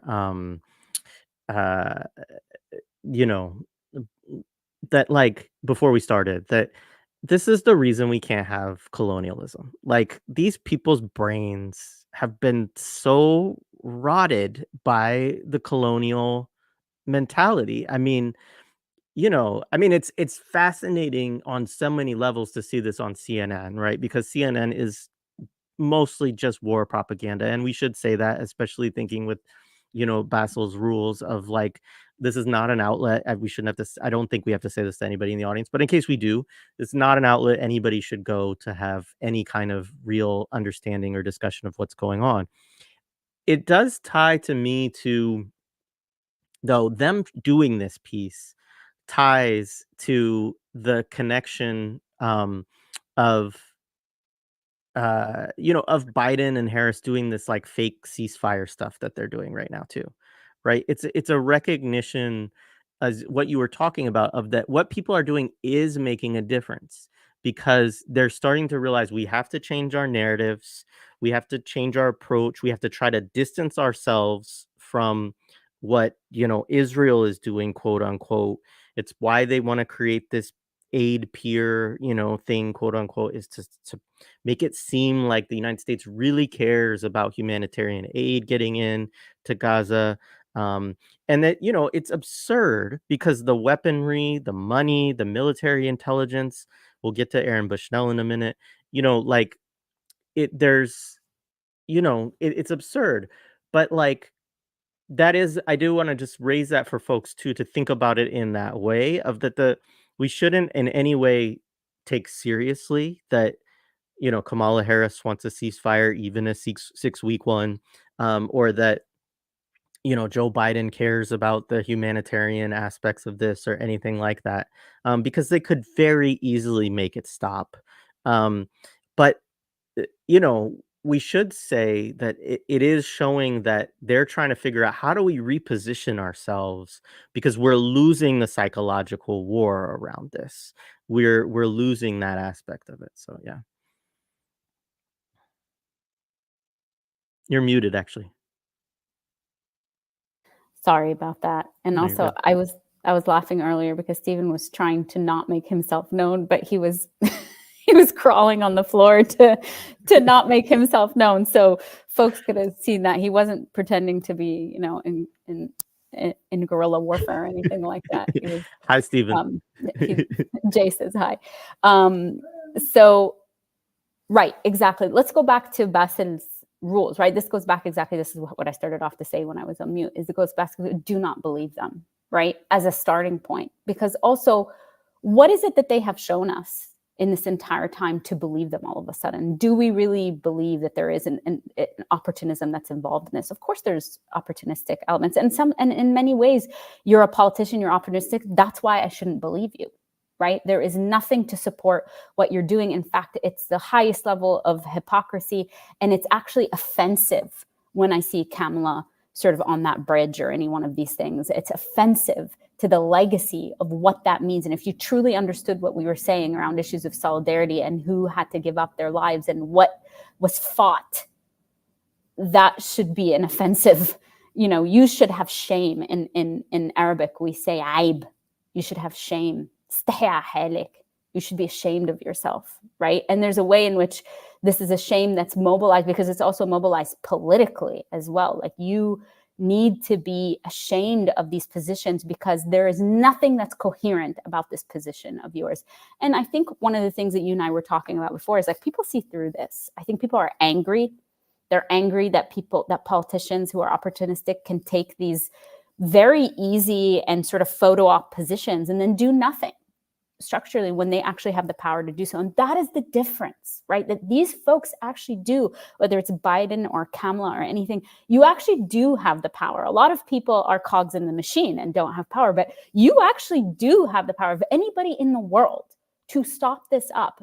I think I'd said this before, but had the United States, you know, I think the settler state of Israel within the first 4 days had run out of all their ammunitions, 4 days or a week or something in October. Had the United States stopped giving them arms, then none of this would be, we would not be talking about 30,000+ people dead, you know, more than 12,000 children, famine, seeing images that none of us should have to be subjected to, let alone thinking about what these people are going through on a daily basis, and that Palestinians are brought back to a moment in history in real time. They're brought back to the Nakba, 1948, in real time, all over again. All of this could have been stopped because you actually do have the power. Most of the time, power is symbolic, but these two people do have. So I have zero empathy and zero patience for these theatrics and these photo ops in general.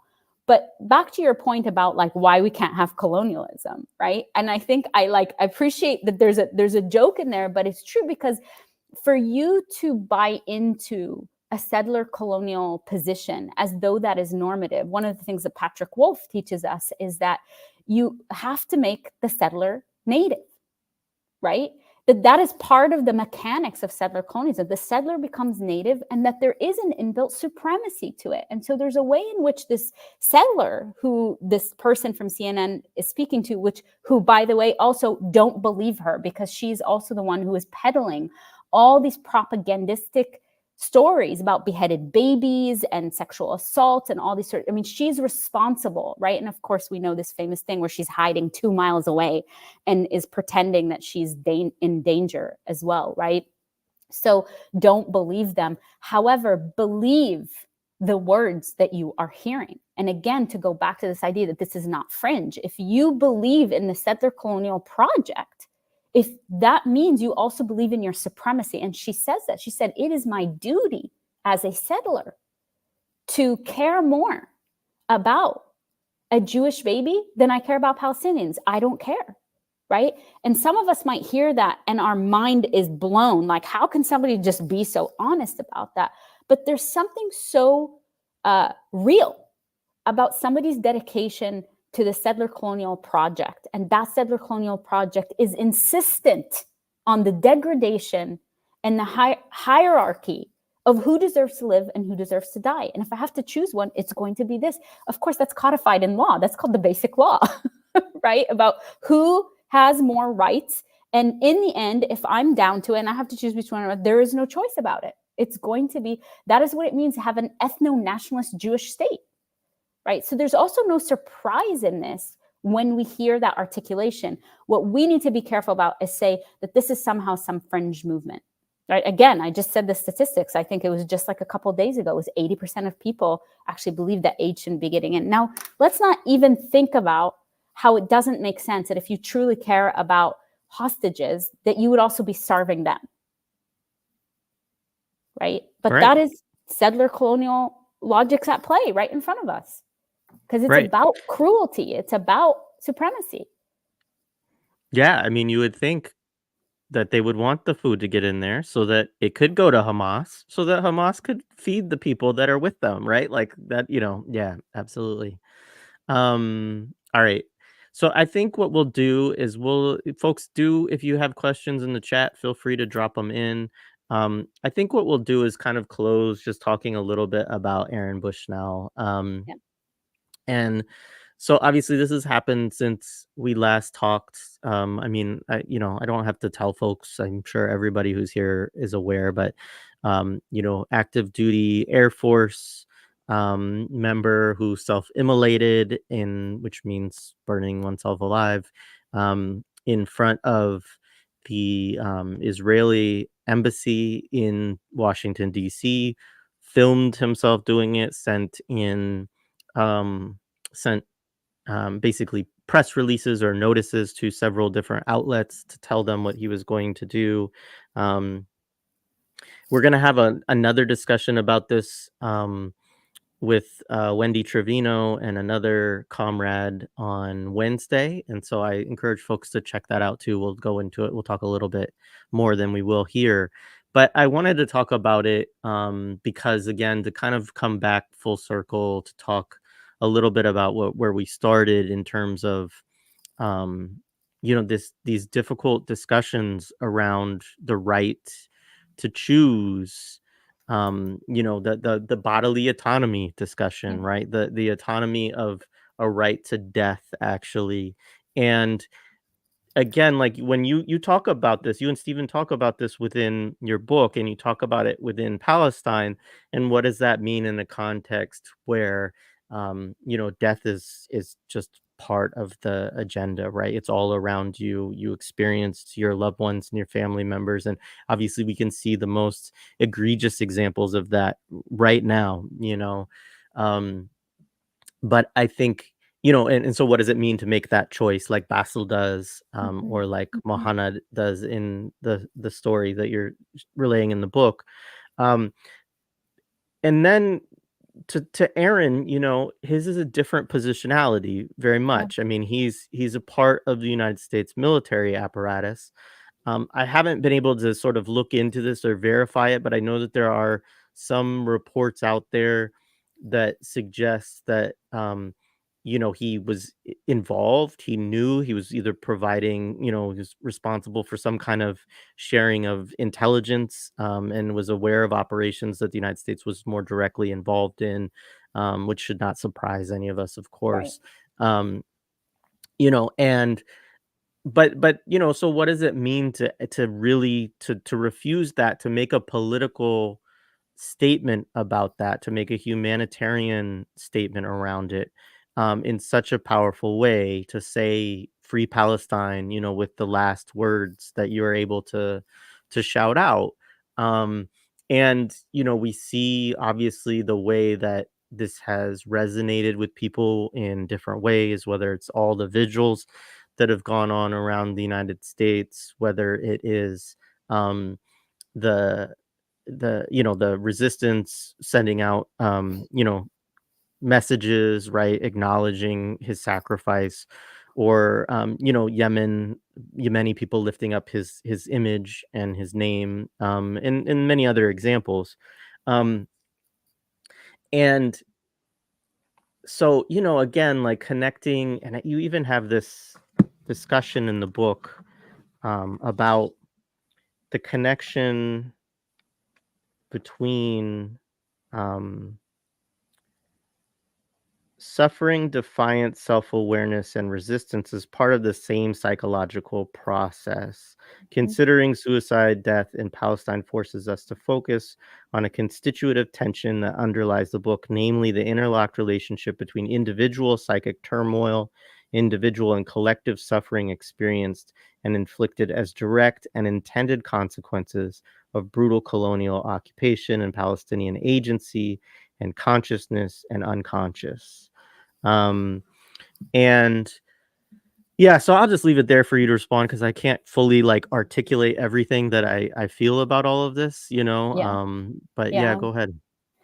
I mean, saw the effect and the ripple effects that Aaron Bushnell left, and I think there's something so deeply important. What I'll say about Aaron did exactly what those of us who oppose American imperialism expect people to do. We ask them to divest from their investments in the imperial project, and he did that in the most clear way, right? I think I think it was in his will. I believe it was in his will. I'm sorry if I'm mistaking that, where he says, like, this is what's asked of me, that this machine requires blood, right? And he, instead of having that be the blood of some random, brown person in the global South, he was like, this is my duty, right? And so for us to think about it on those levels as well is when we ask people to stop up the machine, when we ask people to divest psychically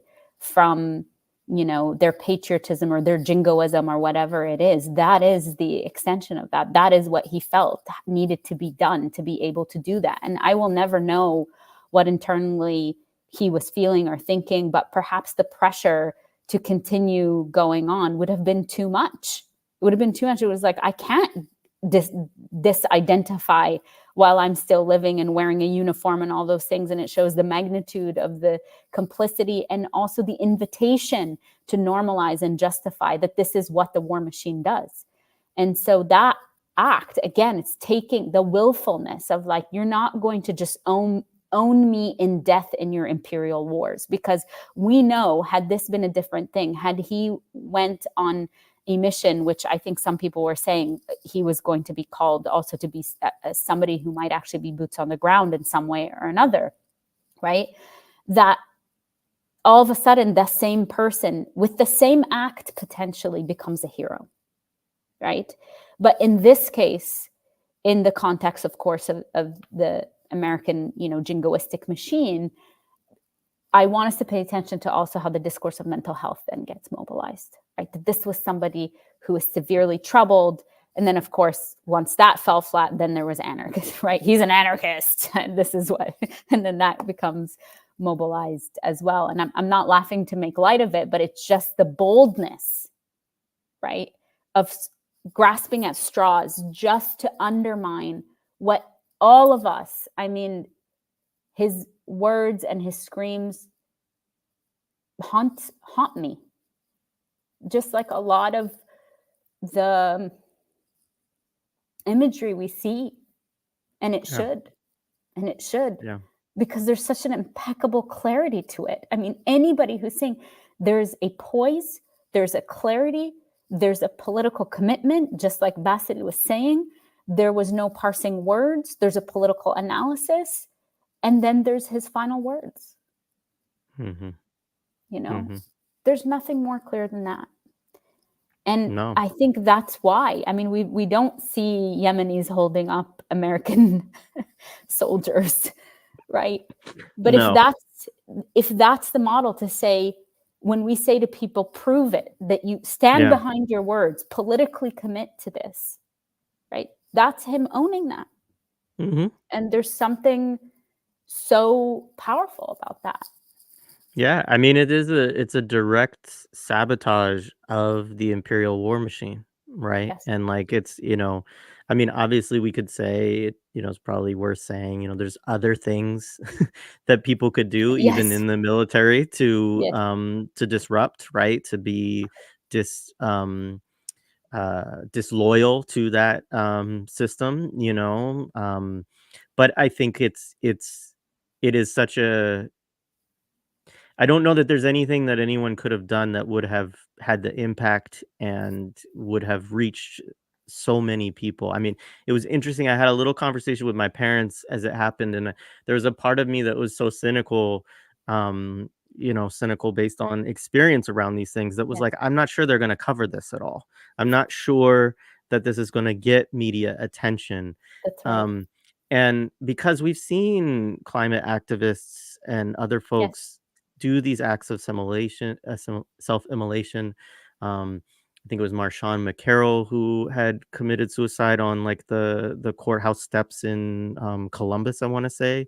Um, and so there's like we've seen these kinds of profound defiant yes, acts yes, of self-sacrifice yes, that are often totally sort of not covered and certainly not given much attention. yes, And I think again, like, credit to Aaron that he knew that he had to film it, that he yes, had to get it out, he had to get the message spread out to enough people that there wouldn't be a way for the media to avoid it. Because if they could have avoided it, they would have, but they yes, realized at a certain point that doing that would look worse right, because, and so then, of course, all the things you talk about, let's mobilize mental health, let's correct. mobilize anarchism, let's Yes, let's use all the registers that we can that connect to this person that we can use to right, sort of uh I can't think of the right term, but to kind of diminish the potency of this that's right. act to make it seem like this is a crazy person, quote unquote. Yes, And anyway, also I should say to shout out to all the anarchists in the chat and the folks that we that's will be right. talking with about Aaron do come from the anarchist tradition. So, and I think that's important as well because I think that that's even within the anarchist stuff. There's some Yes, debates around yes, Aaron that we'll take up, but yeah. you As know, do I I, which is, I come from that tradition too, which is why this is right. like, come on, it doesn't mean that we can't have these conversations, comrades. Yeah, yeah. Um, so anyways, yeah, I've been very meaningful. Another Yes, meaningful thing for me, this week, I have started another job in person, which is like the first thing that I've done in person since like 2021, which is like wild. Um, Not the first thing I've done in person, but first like work because I've been doing podcasting primarily. Um, and I work at Making Worlds bookstore and social center, and we had an event this week. Well, let's see, Saturday. And it was just beautiful. It was, you know, college students put it on. It was an open mic. One of them was Palestinian. Another of the comrades was, black, and they put on this and invited a bunch of their a bunch of their friends. I got to meet Rouse Pasta Sauce, who's often in the chat on YouTube. So shout out to Rouse Pasta Sauce. Um, and yeah, I mean that was just, I mean, again, like sad, mournful, but very steadfast. yes, And they raised some money to send to folks in Gaza, so that was beautiful to see as well. And I mean, it's a small thing, but I think that's just to remind folks to just get involved in different go yes, organize, go do these acts. Like, it may seem like the thing that you're doing doesn't have, it's not changing thing. We want it to stop now. We yeah, want it to stop yep, yesterday or months ago.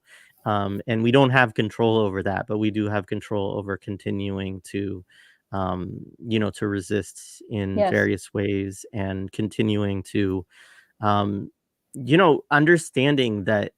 I'll just say this, like, in the counterinsurgency field manual of the United States, they're very clear that they run psychological operations on the US population because they care deeply about what we think about their wars, right? yes, And so, yes. um, Hmm. even that zone of talk about psychic power, right? Of like, that what we all think does actually matter, and don't let them convince you that it does not. Absolutely, absolutely. And if we're to sort of take Aaron's modeling for us, and I had the same cynical response that you did for the same reasons. And then I realized after the fact, when I was sort of reviewing this, is that part of it is like using the jingoistic machine against itself. He also knew that he had to declare that he was an active service, right? Yeah, Person, and and they that had he to was in respond uniform. too. Yeah. Exactly. And in uniform, because it would be Mhm. so easy, right? This was somebody who was off to whatever they might use. So if we're using the same logic here, or modeling or parallel to say, right, that it's, what does it mean to use these modes of functioning that have been mobilized against us in disciplinary ways, and saying, I actually know the way that, right, this counterinsurgency knows the way that we know also the way that these machines function and the way that they think, because we are the ones that bear the brunt of their violence constantly. I always joke that like anti-capitalists are the best capitalists, because you spend so much time thinking about how capitalism works that you come up with all these ideas of how money could be generated, and if you wanted to use it in that way, right, your ideas. But a shout out to, this is where I want to say also, shout out to students who are using these spaces, these campuses that have been transformed into a space of contestation. They always have been, but there's a generative space that's happening right now. And despite the disciplinary action that's happening, they're also using these spaces and the discourse that has been shoved down their throat against their campuses and their campus leaders, whether it's Columbia students, Social Justice for Palestine, or Goldsmith students in the UK who are going to be visiting next week. I'm so excited. They're doing a occupation on their campus, or UPenn students who occupied their student union. Whoever it is that's doing this sort of work, is like this idea of infantilizing all these movements, right? Diminishing it. This goes back to what Basel was saying, is all these psyops of being like, oh, they're just students, or they're just young, or that, like every major movement that has happened throughout the world has also had students at the heart of it. And so I really want to uplift what that means to be inside the belly of these spaces of contestation, whether that's the United States imperial machine, or campuses that are really at the heart of this. And what people are doing is just phenomenal. And I just want to send all my love and all my solidarity. And it does make a difference. And everybody in Palestine has you on their tongues, is speaking about it, when talking about, look at those students, what they're doing over here. And it does make a difference. It makes a difference to people who are in the heart of that oppressive machine, to say somebody in, at Goldsmiths cares about me, or somebody there, and going back to Basel Araj's piece of like Palestinian in the broad sense, because they also know that not everybody's a Palestinian, but they're all fighting for the same world. Yeah, absolutely. And I mean, that's the other thing too, is like there's objective and subjective realities here, to use kind of some Marxist lingo quickly, is like that, like we also, in order for us to get to a point where we're going to be able to actually struggle to produce the world that we want, we do have to change ourselves. And that this is a part of that, what we've gone through, and like horrible that it should have to be, that all of these martyrs have had to, have been killed to help produce that change. But also then we have a duty to sort of carry that forward, and to understand that, to hold the weight of that in terms of the changes that we need to make, and to have it not be for nothing. Yeah, exactly. I'm going to share one. I didn't see a lot of audience questions. This one I just wanted to bring up for folks quickly. So I find powerless and enraging and depressing at the same time. Absolutely. I'm also stressed trying to argue with Zionists online. Anybody else? So I'll share quickly. Like I had a thing go viral the other day. I said, I think there was a group of protesters who were broken up for an unlawful assembly for protesting a fundraiser, what was called a fundraiser for the IDF. People then said it wasn't actually, but I'm sure it was. Anyway, it was, even if it wasn't. But I just said, I think it should be an unlawful assembly to have a fundraiser for the IDF, right? And like, is a snide, comment. And I mean, I do think that, but it went viral. And so then I get all these Zionists in my mention. This is the connection point. And so, at first I'm ignoring them, and as I usually do, and, for most of this time, I've just been blocking everyone immediately as soon as they reveal Mhm. themselves in that way. And so I recommend that, actually. That's my first recommendation to you, is just block them, especially on social media. You can't always, interact that way if you're confronting them in real life. Mhm. But if you Mhm. you preserve your mental health by just blocking them rather than engaging them. But I did engage a few of them, and yeah, it never, I mean, Oh. you're arguing with people that they don't care. It's like they're like the people that are having the conversation, like, any discussion that you get into them, they end up sounding like those women who are blocking the aid going into Gaza.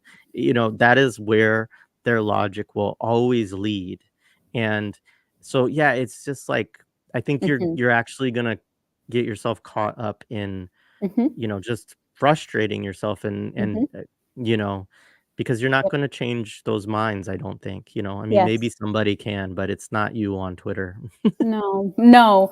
And this is what I would say. Thank you for that. And I giggled because of the stress, being stressed out about Zionists, arguing online, because that's, that is that's why I giggled, because one part of it is like, there's a strategy, by the way, of exhausting people. There's a strategy of deflection. There's a strategy of doing all these, which that might not be even a real person. It's likely that that person is a bot, right? And because we know I mean, this is what the entire Project Butterfly is, a bot farm that goes after, that sets up these accounts that are very active and look like people and have followers and interact with them and do all these sorts of things. But what they do is generate really a discourse and generate a volume of responses to make it look like there's a lot of people engaging in this particular way. I'm not saying all of them are bots, but also just for us to recognize that part of the strategic, this is the warfare machine, is to also siphon off energy, and so that you do end up feeling helpless. Because if I can't even make this person change their mind, then what can I do? And so just to be mindful of that. And the other thing that I would say is, psychologically, is to always ask yourself about, what is this producing in this moment? There might be, like Jay was saying, like, sometimes there's a sadistic pleasure to shooting off something and being like, fuck you, I hate you, why don't you support Right. ceasefire, you're a fucking scumbag, whatever the case is. I want to honor that. Sometimes we need to do that. And there's the immediacy of that, and it feels really good. And if anybody says they don't engage in that, you are lying. You do, in another place. And then I'd rather you do that to these representatives that should be responsible for those responses than the person that's down the street, or a worker at a shop or something like that. I'd rather you send them to the Democratic Party and engage and get your aggression out in that way. But in that moment, to say, like, what is being produced here? If there is a moment where you feel like you want to engage in this and you have the time to do that, and it feels good for some reason, then do that. But otherwise, those sites, first of all, are not made to change people's minds.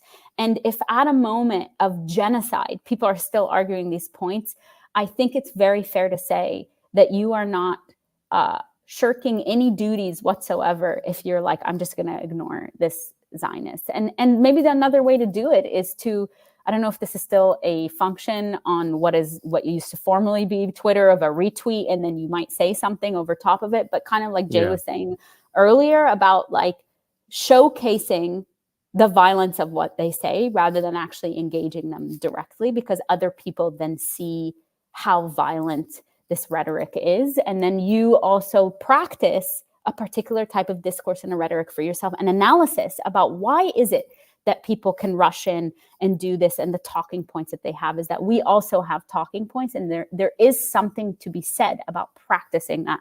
That's one of the things I think that actually social media does very well, is make us distill our points into these little, sound bites. And that is producing something, and that might feel a little less helpless. Yeah. I mean, we should probably wind it down, but I Yes. I appreciate all of what you've offered and what you've said, and I also say that I know that you're not on social media a lot, anymore, partly because of Zionists, Yes. maybe wholly because of Zionists, At but least you on do Twitter. but you do practice that, on your IG, in terms of, like, you know what? I'm gonna share every once in a while some of what these people, Yes. send and do. And it is, it is abhorrent, and it is like, but I think, and I hope, again, I wish that it didn't take all of this to produce this level of clarity for all of us. Yeah. But I hope that it does. I hope that for everybody that they are clear now, Yeah.